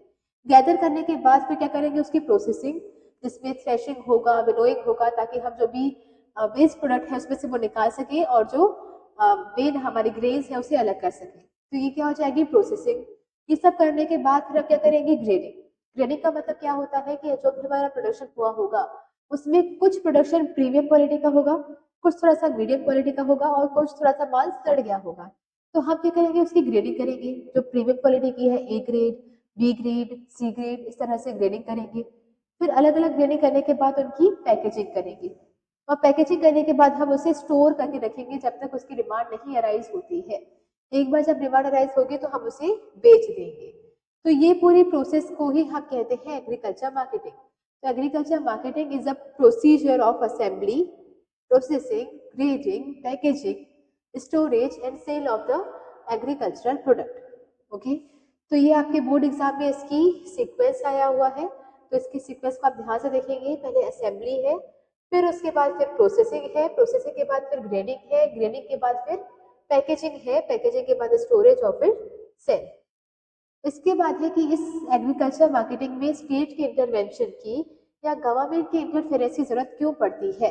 तो सबसे पहले तो क्योंकि बहुत लंबे टाइम से, इंडिपेंडेंस के बाद से जो हमारी एग्रीकल्चर की मार्केटिंग है वो मनी लैंडर्स, लैंडलॉर्ड्स, जमींदार्स, महाजन इनके हाथ में रही है। ओके, तो जब इनके हाथ में रही है तो क्या होता है कि जो फार्मर्स होते हैं वो उनसे क्रेडिट ले लेते हैं और उसके बाद फिर उन्हें मजबूरी में अपना या तो सारा सामान उन्हें ही बेचना पड़ता है या फिर करनी पड़ती है डिस्ट्रेस सेल। डिस्ट्रेस सेल करने के पीछे रीजन क्या होता है कि फार्मर के पास नियरली जीरो होल्डिंग पावर होती है। इसका मतलब क्या है? पहले तो डिस्ट्रेस सेल क्या होती है? डिस्ट्रेस सेल का मतलब होता है कि प्रोडक्शन करने के तुरंत बाद अपने प्रोडक्ट्स को बेच देना, भले ही हमें मार्केट प्राइसेस अच्छी नहीं मिल रही हो। तो अगर हमें फेयर प्राइसेस नहीं भी मिल रही है लेकिन फिर भी हम प्रोडक्शन की हार्वेस्ट करने के तुरंत बाद उस प्रोडक्ट्स को बेच देते हैं तो उसे हम कहते हैं डिस्ट्रेस सेल। और ये क्यों होता है? क्योंकि फार्मर्स के पास जीरो होल्डिंग पावर है। होल्डिंग पावर का मतलब क्या होता है कि हमने अगर उसे हार्वेस्ट किया तो हम उसे कुछ टाइम के लिए स्टोर करके रख पाए, तो ऐसी पावर उनके पास नहीं होती है। उनके पास कोई वेयर हाउसेज नहीं है जहां पर वो अपने प्रोडक्ट्स को स्टोर करके रख पाए। इसकी वजह से उनके पास जीरो होल्डिंग पावर की वजह से उन्हें अपना सामान तुरंत बेचना पड़ता है, भले ही उन्हें अच्छे पैसे नहीं मिल रहे हो। ठीक है, इसके अलावा तीन नीड्स क्या हो जाएंगी? जो फार्मर्स है वो लैंडलॉर्ड से, मनी लैंडर से और महाजन से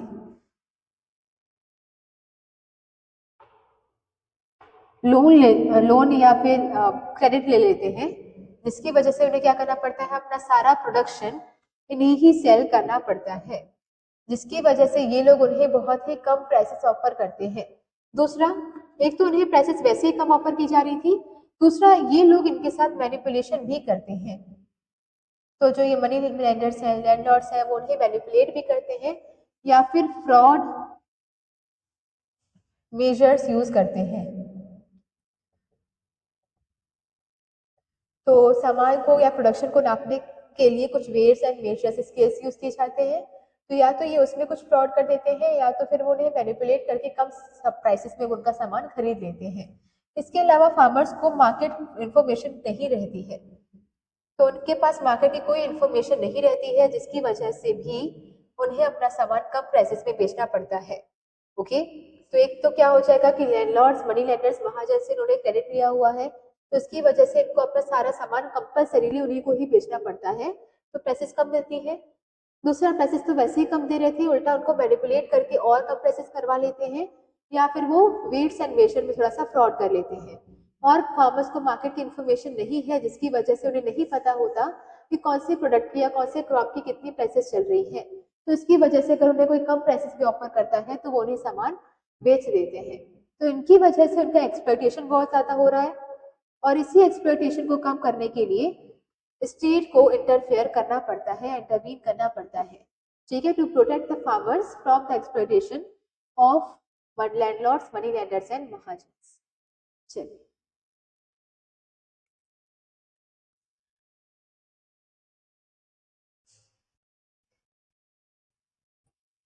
तो हम देखेंगे कि इस एक्सप्लॉयटेशन को रोकने के लिए गवर्नमेंट क्या क्या मेजर्स लेती है।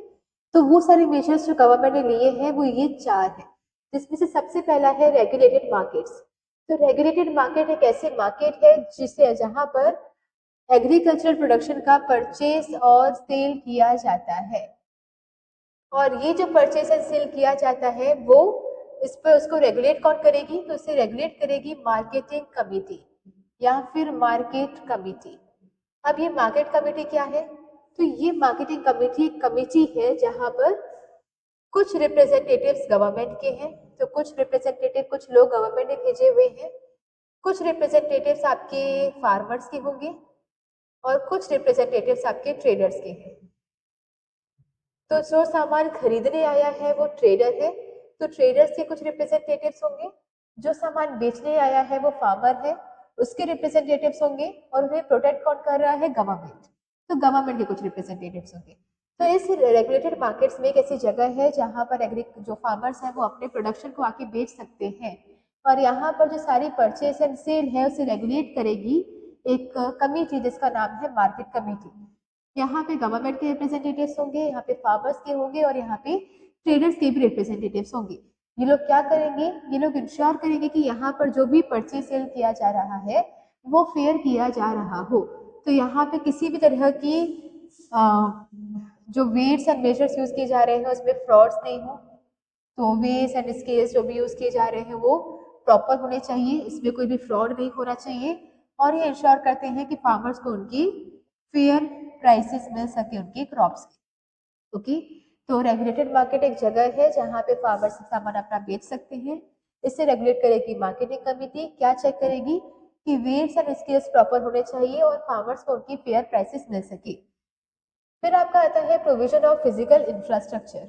इसके अलावा गवर्नमेंट कोशिश करती है कि जो फार्मर्स हैं या जो रूरल एरियाज हैं वहाँ पे फिजिकल इंफ्रास्ट्रक्चर प्रॉपर बनाया जा सके।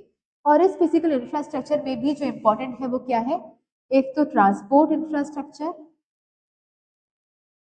और दूसरा स्टोरेज फैसिलिटीज। तो ट्रांसपोर्ट इंफ्रास्ट्रक्चर ये इंश्योर करता है कि अगर फार्मर्स को अपने गांव में, अपने रूरल एरिया में अगर फेयर प्राइसेस नहीं मिल रहे हैं तो वो अपना सामान किसी दूसरे इलाके में जाकर बेच सकते हैं जहां उनको प्राइसेस अच्छी मिल रही हो। तो ये क्या करता है? पहले अगर ट्रांसपोर्टेशन फैसिलिटी नहीं थी तो फार्मर के लिए कंपलसरी हो जाता था कि वो उसे अपने आसपास के इलाकों में ही अपना प्रोडक्शन बेचना पड़ेगा। पर अगर ट्रांसपोर्टेशन फैसिलिटीज आएंगी, उनके पास ट्रेन है, उनके पास एक रोड ट्रांसपोर्ट है जहाँ जिसका यूज करके वो अपने प्रोडक्शन को दूसरी सिटीज में भी बेचने जा सकता है। तो उससे अगर अपने इलाके में प्रॉपर प्राइसेस नहीं मिलेंगे तो वो कहीं और जाके अपने प्रोडक्शन को बेचेगा। स्टोरेज फैसिलिटीज क्या इंश्योर करेगी?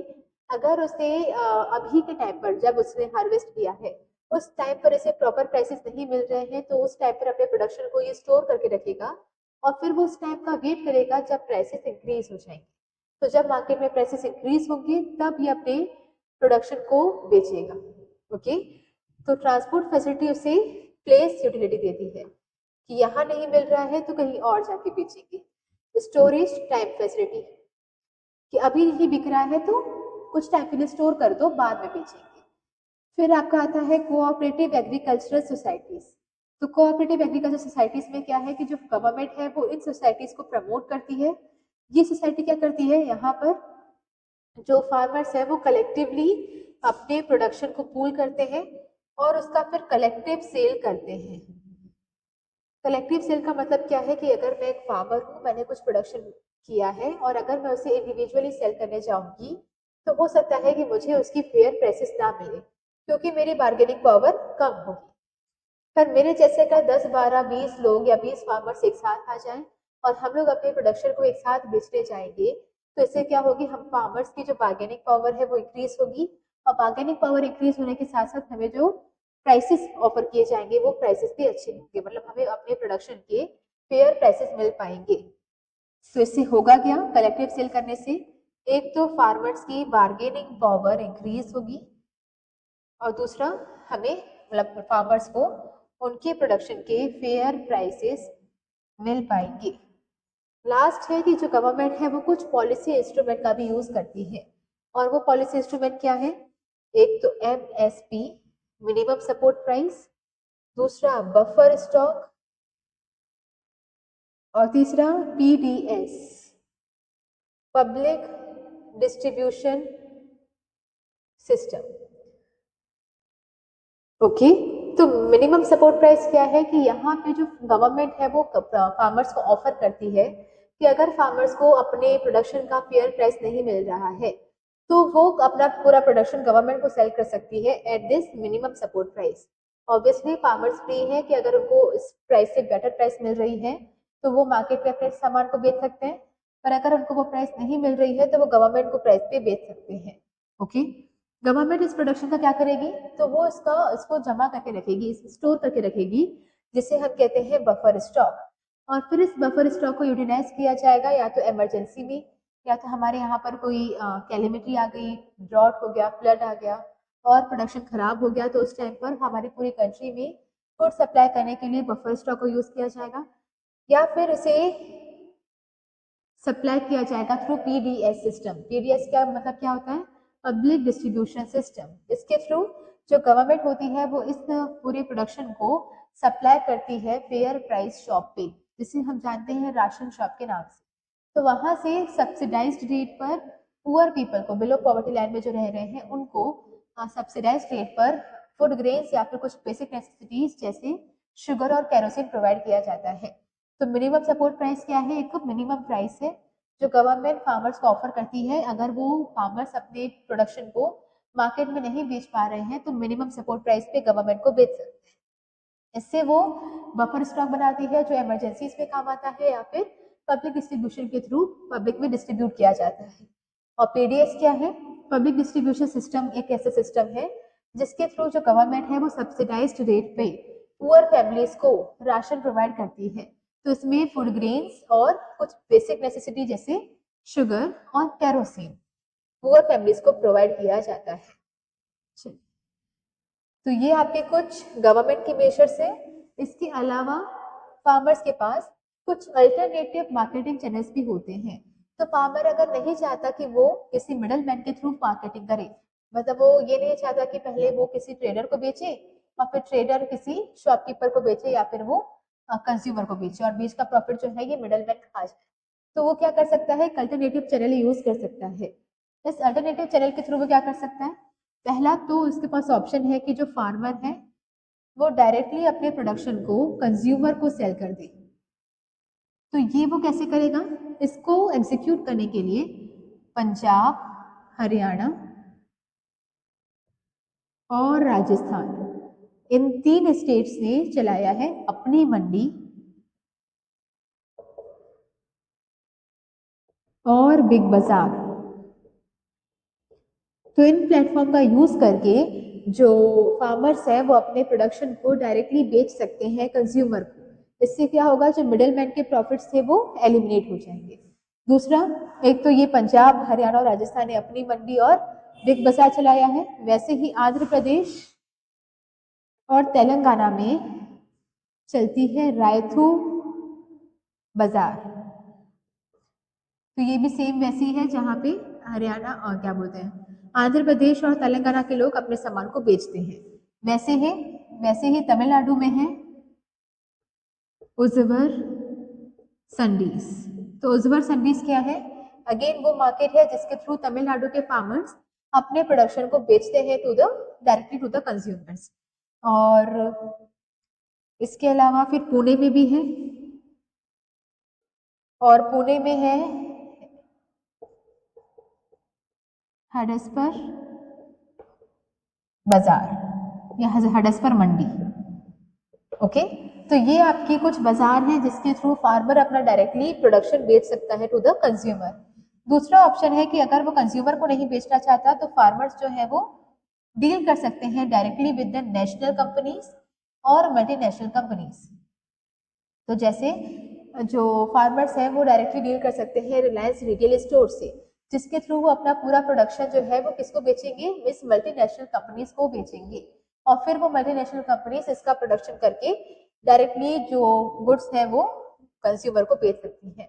अब इसमें खास बात ये है कि जो मल्टीनेशनल कंपनीज होती है वो फार्मर्स को ऑफर करती हैं एडवांस पेमेंट।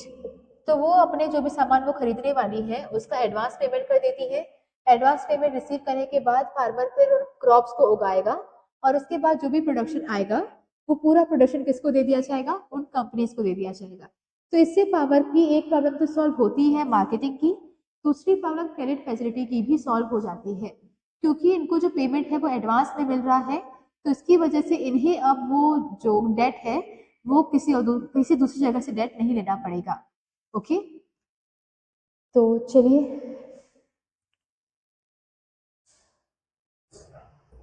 तो हमने देखा था कि रूरल चैलेंजेस में 2 तरह के चैलेंजेस होते हैं, लिंगरिंग और एमर्जिंग। लिंगरिंग के अंदर जो 2 थे क्रेडिट और मार्केटिंग वो हमारा कवर हो चुका है। अभी हम देखेंगे एमर्जिंग चैलेंजेस। तो एमर्जिंग चैलेंजेस में सबसे पहला चैलेंज था डाइवर्सिफिकेशन ऑफ एग्रीकल्चर या फिर एग्रीकल्चरल डाइवर्सिफिकेशन। इसका मतलब क्या होता है कि एग्रीकल्चर में आप जो भी रिसोर्सेज को लगा रहे हो, उस रिसोर्सेज में से कुछ प्रोडक्टिव रिसोर्सेज का एक पार्ट उस एग्रीकल्चर के अलावा किसी दूसरी जगह पे भी लगाओ। इसका मतलब सिर्फ एग्रीकल्चर एक सोर्स ऑफ लिविंग नहीं होना चाहिए, एग्रीकल्चर के अलावा भी कोई सोर्स ऑफ एम्प्लॉयमेंट होना चाहिए जहां पर आप काम कर सकते हो। ओके, तो इसका मतलब क्या है, reallocation of some of the farm's productive resources. तो फार्म, आपके फार्म में या फार्मिंग एक्टिविटीज में जो भी आपके रिसोर्सेज हैं, उसको आप रीएलोकेट करो कुछ नई एक्टिविटीज में या फिर कुछ नई क्रॉप्स में, जिससे क्या होगा, आपका मार्केट का रिस्क कम हो जाएगा। इसका मतलब क्या है कि अगर आप सिर्फ एग्रीकल्चर कर रहे हैं और उसमें भी सिर्फ आप वीट ही उगा रहे हैं, तो मान लीजिए अगर मानसून थोड़ा ज्यादा आ जाता है, ज्यादा बारिश हो जाती है और आपका जो वीट है वो खराब हो जाता है, या फिर जब आपने हार्वेस्ट किया तब वीट का प्राइस कम हो जाता है, तो इसकी वजह से क्या होगा, आपको लॉसेस फेस करने पड़ेंगी। अब क्योंकि आपके पास सिर्फ वीट ही था और वीट भी उसकी प्राइसेस भी गिर चुकी है, तो इसकी वजह से अब आप इस लॉस को ओवरकम नहीं कर पाओगे। लेकिन अगर आपके पास वीट प्रोड्यूस करने के अलावा आपने या तो कोई दूसरी क्रॉप भी प्रोड्यूस की होती, तो हो सकता था कि वीट के प्राइसेस कम हुए पर दूसरी क्रॉप के प्राइसेस बढ़ गए, तो उससे आप रिस्क ओवरकम कर सकते थे।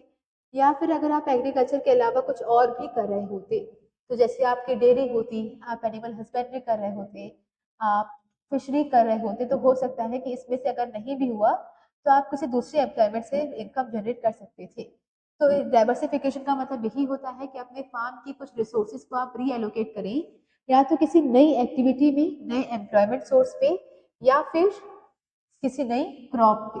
ठीक है, जिससे क्या होगा, आपका जो रिस्क है वो कम हो जाएगा।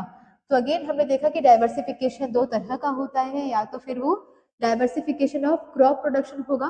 डाइवर्सिफिकेशन ऑफ क्रॉप प्रोडक्शन का मतलब होता है कि सिंगल क्रॉपिंग नहीं करनी, एक स्पेशलाइज्ड क्रॉप नहीं उगानी है आपको, उसकी जगह पे क्या करना है, मल्टी क्रॉपिंग करनी है। अब मल्टी क्रॉपिंग करने से क्या हो जाएगा, क्योंकि सारे क्रॉप्स की प्राइसेस एक साथ कम नहीं होती है। अगर किसी एक पर्टिकुलर क्रॉप की प्राइसेस कम हो जाती है और उसकी वजह से फार्मर को कोई लॉस फेस करना पड़ता है, तो एटलीस्ट उसके पास कोई दूसरी क्रॉप रहेगी जिसको बेचकर वो उस लॉस को ओवरकम कर सकता है या उस लॉस को रिकवर कर सकता है। तो ये क्या होता है, क्रॉप प्रोडक्शन। इसका मतलब क्रॉप प्रोडक्शन पे डाइवर्सिफिकेशन करना, कोई एक क्रॉप ना उगा के बहुत सारी क्रॉप उगा लो, या फिर कम से कम दो तरह की क्रॉप उगाओ, जिसकी वजह से क्या होगा कि अगर एक क्रॉप की वजह से लॉस हो जाता है, तो दूसरी क्रॉप आपके पास रहेगी जहां से आप प्रॉफिट गेन कर सकते हो। दूसरा होता है डाइवर्सिफिकेशन ऑफ प्रोडक्शन एक्टिविटी। तो डाइवर्सिफिकेशन ऑफ प्रोडक्शन एक्टिविटी का मतलब होता है कि एग्रीकल्चर के अलावा भी आप कुछ करो। तो सिर्फ आपको खेती नहीं करनी, खेती के अलावा भी आप कुछ एम्प्लॉयमेंट ढूंढो। ठीक है, जिससे होगा क्या कि अगर आपने एग्रीकल्चर के थ्रू अगर आपको ज्यादा प्रॉफिट नहीं भी हो रहा है, तो आपके पास कुछ अल्टरनेटिव सोर्स ऑफ एम्प्लॉयमेंट रहेगा जहां से आपको रेगुलरली इनकम जनरेट होती रहेगी।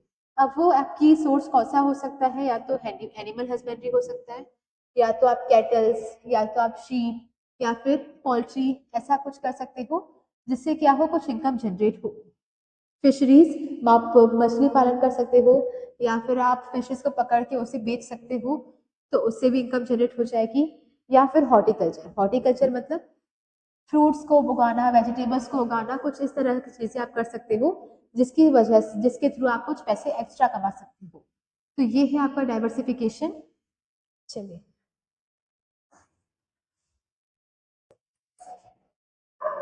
ओके, तो अब हम देखते हैं कि ऐसे कौन कौन सी अल्टरनेटिव प्रोडक्टिव एक्टिविटीज हैं जहां पे फार्मर्स अपने आप को एम्प्लॉय कर सकते हैं। तो एग्रीकल्चर के अलावा हमारे पास तीन मेन एक्टिविटीज और आ जाती हैं। एक है एनिमल हस्बेंड्री, फिशरीज और हॉर्टिकल्चर। तो एनिमल हस्बेंड्री बोले या फिर हम लाइव स्टॉक फार्मिंग बोले, दोनों सेम है। लाइव स्टॉक क्या होता है, ऐसे कोई लिविंग बींग्स या लिविंग क्रिएचर्स जैसे हमने पाला हुआ है, उससे किसी प्रोडक्ट को हम बेचने के लिए, जैसे गाय को पालते हैं उनके दूध या फिर और भी डेयरी प्रोडक्ट्स को बेचने के लिए, वैसे ही पोल्ट्री की जाती है ना, मुर्गी को पाला जाता है ताकि हम उससे निकलने वाले अंडे वगैरह को हम बेचकर पैसा कमा सके। तो ये क्या हो जाएगी, एनिमल हस्बेंड्री। एनिमल हस्बेंड्री में तीन मेन कैटेगरीज होती हैं, एक होती है पोल्ट्री, कैटल और गोट और शीप। तो पोल्ट्री का जो कंट्रीब्यूशन है इनका टोटल प्रोडक्शन वो है कितना, 61%। टोटल एनिमल हस्बेंड्री में पोल्ट्री का कंट्रीब्यूशन कितना है? 61%। तो मतलब जितना भी एनिमल हस्बेंड्री हमारी कंट्री में होता है उसमें ज्यादातर क्या हो रहा है? पोल्ट्री। इसके बाद फिर हम देखिए अगर शीप और गोट का कितना है? 16%। तो 61 और 16 तो इजिली याद रह सकता है। और फिर है कैटल का 22%। तो सबसे ज्यादा कंट्रीब्यूशन कौन कर रहा है? पोल्ट्री, फिर है आपकी कैटल और फिर है गोट एंड शीप। इसमें फिर हम देखते हैं कि क्रॉप लाइव स्टॉक क्या होता है। तो क्रॉप लाइव स्टॉक क्या है कि जब कोई फार्मिंग फैमिली डिसाइड करती है कि वो क्रॉप्स भी उगाएगी, मतलब वो एग्रीकल्चर भी करेगी और उसके साथ साथ वो लाइव स्टॉक को भी पालेगी। तो लाइव स्टॉक फार्मिंग और क्रॉप फार्मिंग जब साथ में की जाती है तो उसे हम कहते हैं क्रॉप लाइव स्टॉक फार्मिंग। ठीक है, इससे क्या होता है कि आपका रिस्क डिवाइड हो जाता है। तो अगर आपको एग्रीकल्चर से उतनी इनकम नहीं मिल रही है तो आपको लाइव स्टॉक से थोड़ी सी सरप्लस इनकम मिल जाएगी। तो यहाँ पर देखने वाली बात ये है कि जैसे जैसे हम इरिगेटेड लैंड से मूव करते हैं टुवर्ड्स सेमी एरिड या फिर एरिड रीजन, तो वैसे वैसे हमारा लाइव स्टॉक का प्रोडक्शन बढ़ता जाता है। तो अगर तो जमीन इरिगेटेड है तो वहां पे क्रॉप प्रोडक्शन ज्यादा होगा और एनिमल हस्बेंड्री कम होगी। लेकिन अगर वो जमीन सेमी एरिड है, मतलब सूखी हुई है, जहाँ पे इरिगेशन फैसिलिटीज नहीं है, ड्रॉट लाइक सिचुएशन है, या फिर एरिड रीजन है, पूरा ही डेजर्ट है वहां पर, तो ऐसे इलाकों पे फिर क्रॉप प्रोडक्शन नहीं होगी, कम होगी और लाइव स्टॉक ज्यादा होगा। तो जमीन अगर इरिगेटेड है तो क्रॉप ज्यादा, लाइव स्टॉक कम। और जमीन अगर सूखी हुई है, एरिड है, सेमी एरिड है, तो लाइव स्टॉक ज्यादा और फिर एग्रीकल्चर कम। इसका इंपॉर्टेंस क्या है? एनिमल हस्बेंड्री की अगर हम इंपॉर्टेंस की बात करें तो ये आपको एडिशनल एम्प्लॉयमेंट प्रोवाइड करती है to the small and marginal farmers, जिसकी वजह से स्मॉल एंड मार्जिनल फार्मर्स को एक एक्स्ट्रा सोर्स ऑफ इनकम मिल जाता है।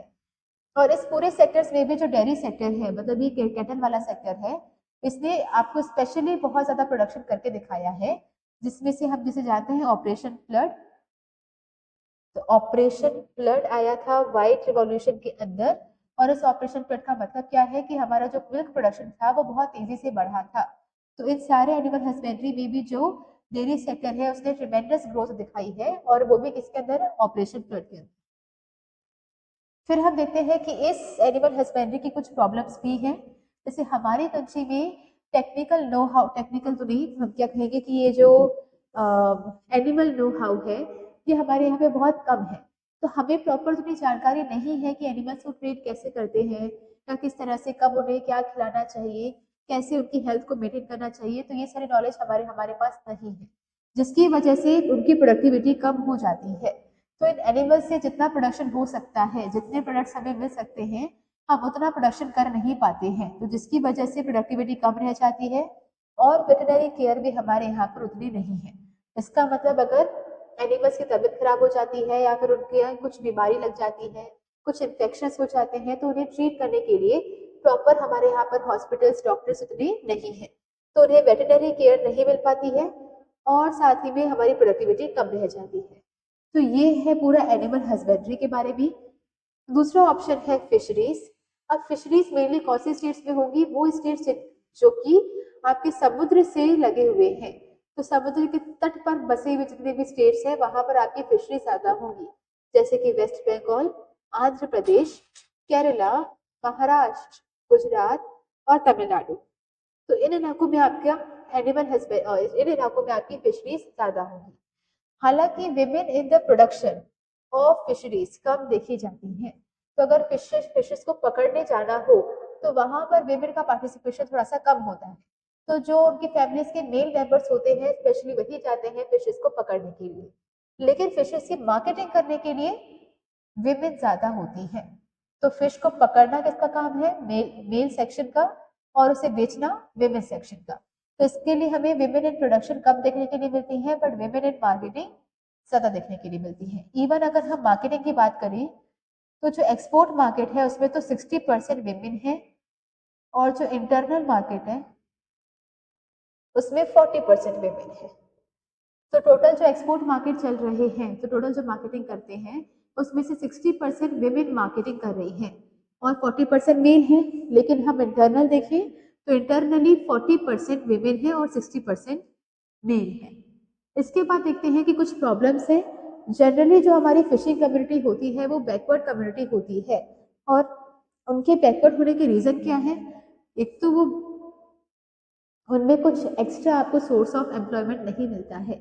फिशरीज से आपके जो इनकम जनरेशन है वो बहुत लिमिटेड होती है, बहुत कम इनकम जनरेट हो पाती है, और इसके अलावा उनके कोई दूसरा सोर्स ऑफ एम्प्लॉयमेंट नहीं मिल पाता। इसकी वजह से उनके बीच में पॉवर्टी ज़्यादा होती है, तो जनरली आपको फिशिंग कम्युनिटी थोड़ी सी पुअर मिलेगी। इसके अलावा उनमें इलिटरेसी थोड़ी ज़्यादा होती है, तो क्योंकि लिटरेसी कम है इसकी वजह से एम्प्लॉयमेंट कम मिलता है, और एम्प्लॉयमेंट नहीं मिल रहा है इसकी वजह से पॉवर्टी है। ठीक है, पॉवर्टी का मतलब क्या है? उनकी पर कैपिटा इनकम जो होगी वो कम होगी, तो वो उतना पैसा नहीं कमा पाते हैं जितना वो कमा सकते थे, तो इनका जो पर कैपिटा इनकम है वो दूसरों के कंपैरिजन में कम होता है, और इसकी वजह से जब पर कैपिटा इनकम कम होगा तो उन्हें कर्जा लेना पड़ेगा, तो इसकी वजह से वो ज्यादातर कर्जे में ही डूबे हुए होते हैं।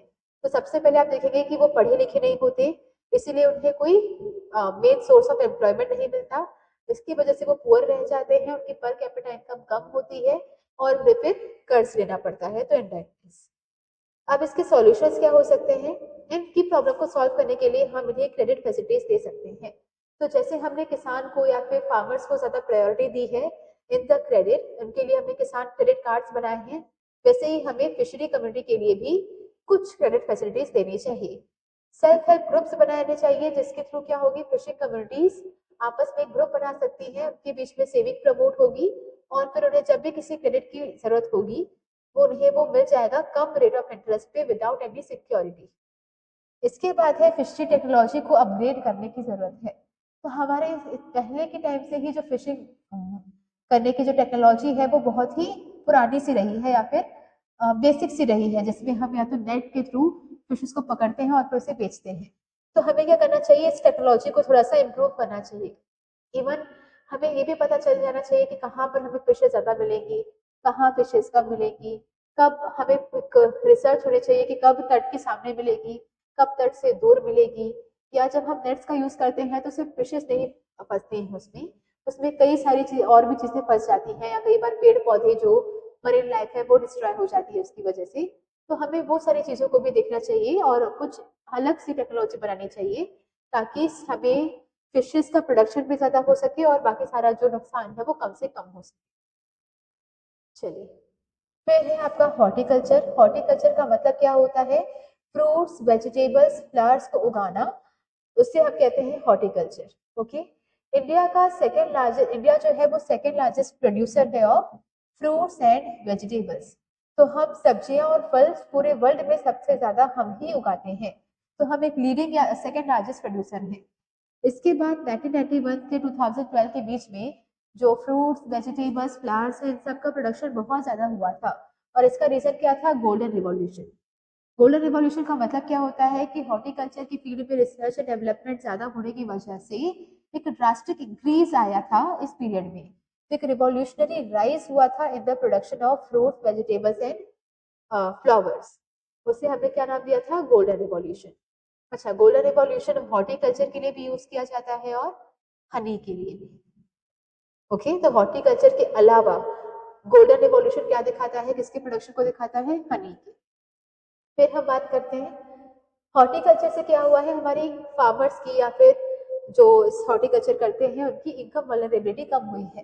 तो पहले फार्मर सिर्फ खेती करते थे, क्रॉप प्रोडक्शन करते थे, अब उनके साथ साथ अगर वो वेजिटेबल, फ्रूट्स वगैरह भी उगा रहे हैं, तो इससे क्या हो जाएगा? उनकी इनकम वल्नरेबिलिटी कम हो जाएगी।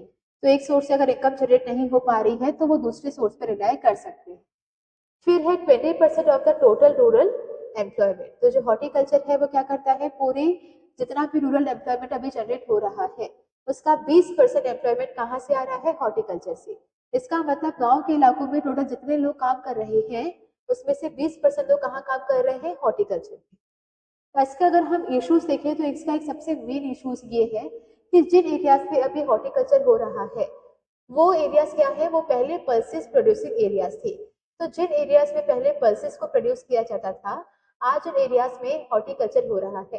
तो हॉर्टिकल्चर का जो एरिया है वो एक्सपांड तो हो रहा है, पर किसकी कॉस्ट पे? पल्सेस की कॉस्ट पे। तो पल्सेस का जो एरिया है, जिस एरियाज में पल्सेस प्रोड्यूस किए जाते थे उन एरियाज को कम किया जा रहा है, और उनके एरियाज पे क्या बनाया जा रहा है? क्या किया जा रहा है, हॉर्टिकल्चर, जिसकी वजह से क्या हो रहा है कि फ्रूट्स वेजिटेबल्स ये सब तो इंक्रीज हो रहे हैं पर पल्सेस कम होते जा रहे हैं। तो जब पल्सेस कम होते जाएंगे तो क्या होगा, पल्सेस की प्राइसेस बढ़ेगी, तो वो महंगी होती जा रही है दालें। और दूसरा क्या हो जाएगा, इससे हमारा कंट्री का जो प्रोटीन लेवल है वो कम होगा, क्योंकि पल्सेस बहुत ही इंपॉर्टेंट सोर्स होता है प्रोटीन का। तो पल्सेस कम हो रही है तो वो महंगी तो होंगी ही, साथ में हमारे कंट्री का प्रोटीन लेवल भी कम हो जाएगा। क्या कर सकते हैं हम और हॉर्टिकल्चर में, तो इंफ्रास्ट्रक्चर को इम्प्रूव कर सकते हैं। तो जब आप वेजिटेबल्स या फ्रूट्स पे डील करते हैं तो ये चीज़ें खराब जल्दी हो जाती हैं। तो इसमें अगर आपको इसका प्रोडक्शन करना है तो आप फार्मर्स के पास कोल्ड स्टोरेज फैसिलिटीज होनी चाहिए और साथ में प्रॉपर ट्रांसपोर्टेशन भी होना चाहिए। तो जब इन सामान को हम ट्रांसपोर्ट करके जाएंगे तो इन ट्रांजिट वो खराब नहीं हो जाए, इसके लिए जो ट्रांसपोर्टेशन है वो फास्ट होना चाहिए। अगर हम किसी सब्जी को अर्बन एरियाज में या रूरल से गांव गांव वाले इलाके से अर्बन एरियाज में ट्रांसपोर्ट कर रहे हैं और उसमें 5-6 दिन लग जा रहे हैं तो वो सब्जियां तो खराब हो जाएंगी, तो इसकी वजह से फार्मर को लॉस हो जाएगा। तो हमें चाहिए कि ट्रांसपोर्टेशन फास्ट हो और कोल्ड स्टोरेज फैसिलिटी हो। अगर फार्मर नहीं चाहता कि सारी वेजिटेबल्स तुरंत बेचे तो उनके पास कम से कम कोई कोल्ड स्टोरेज फैसिलिटी होनी चाहिए जहां वो अपने सारे प्रोडक्शन को स्टोर करके रख सकता हो। Okay, that's it.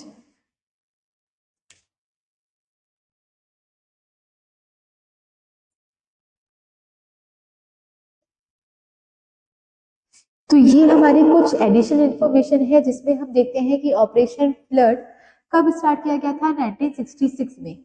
और ऑपरेशन फ्लड का मतलब क्या है, ये एक तरीके का कोऑपरेटिव सिस्टम है जहाँ पे सारे डेयरी फार्मर्स जिनका जो मिल्क प्रोडक्शन है वो एक साथ अपने मिल्क प्रोडक्शन को पूल करते हैं और फिर एक साथ उस प्रोडक्शन को बेचा जाता है, जिससे क्या होता है कि जो फार्मर्स हैं उनको एक बार्गेनिंग पावर मिलती है, मतलब वो अपने सामान को या अपने प्रोडक्शन को ज़्यादा प्राइसेस में बेच पाते हैं और उनको अपने प्रोडक्शन की फेयर प्राइसेस मिल पाती हैं।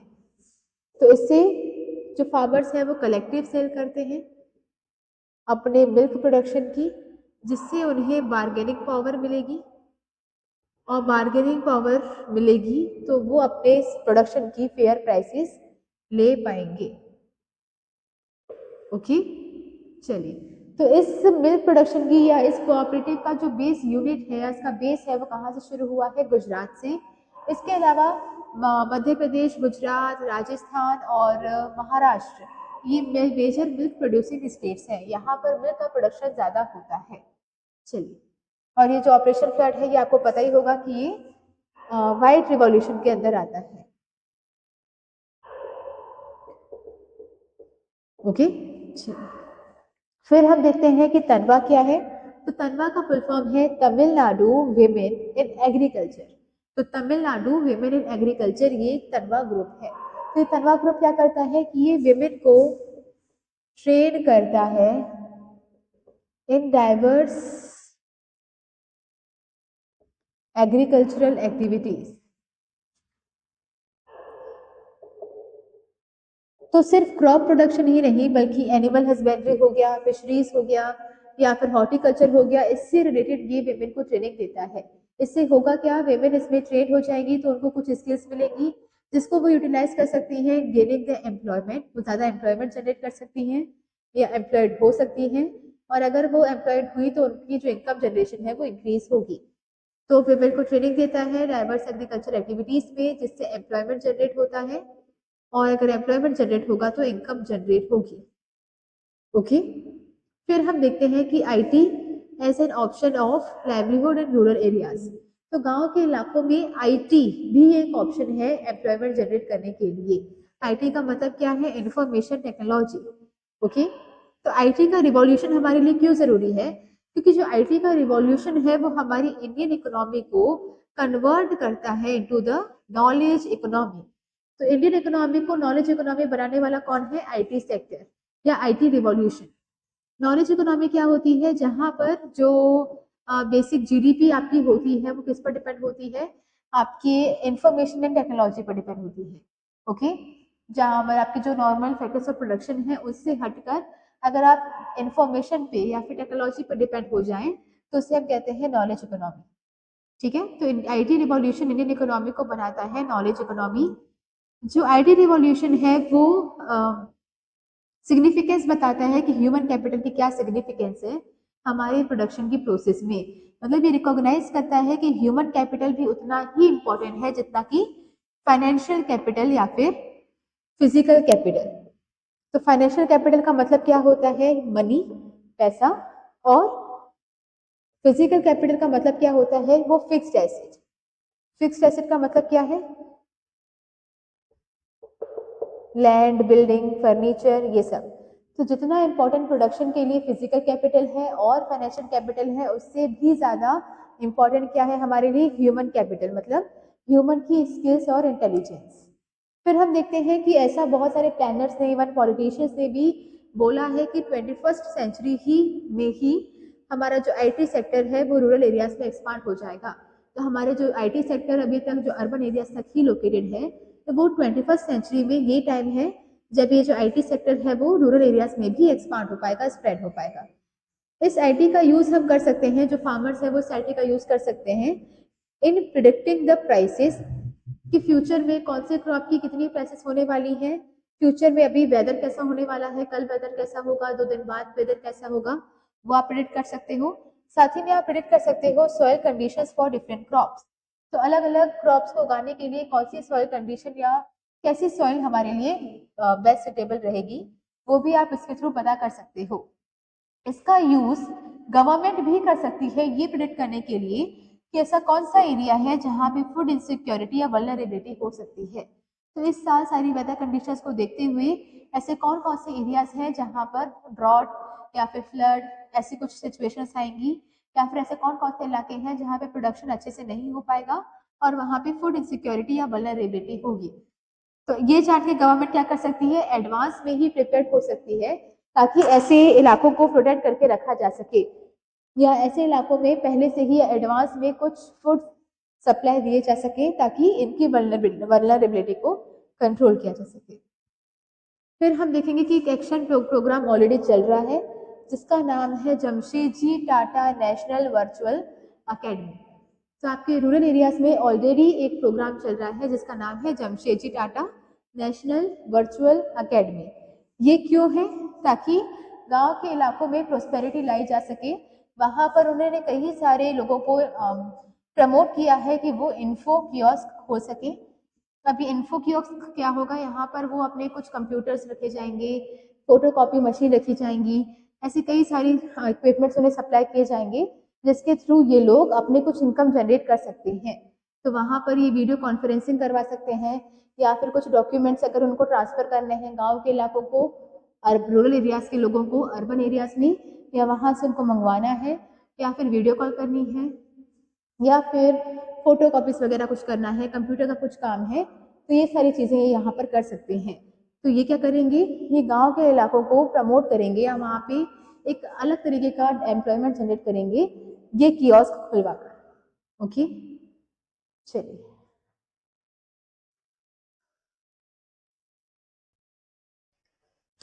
तो अब हम आते हैं इस चैप्टर के लास्ट टॉपिक ऑर्गेनिक फार्मिंग में।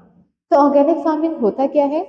तो ये एक ऐसा सिस्टम है फार्मिंग का जो रीस्टोर करती है, मेंटेन करती है और इनहेंस करती है इकोलॉजिकल बैलेंस को।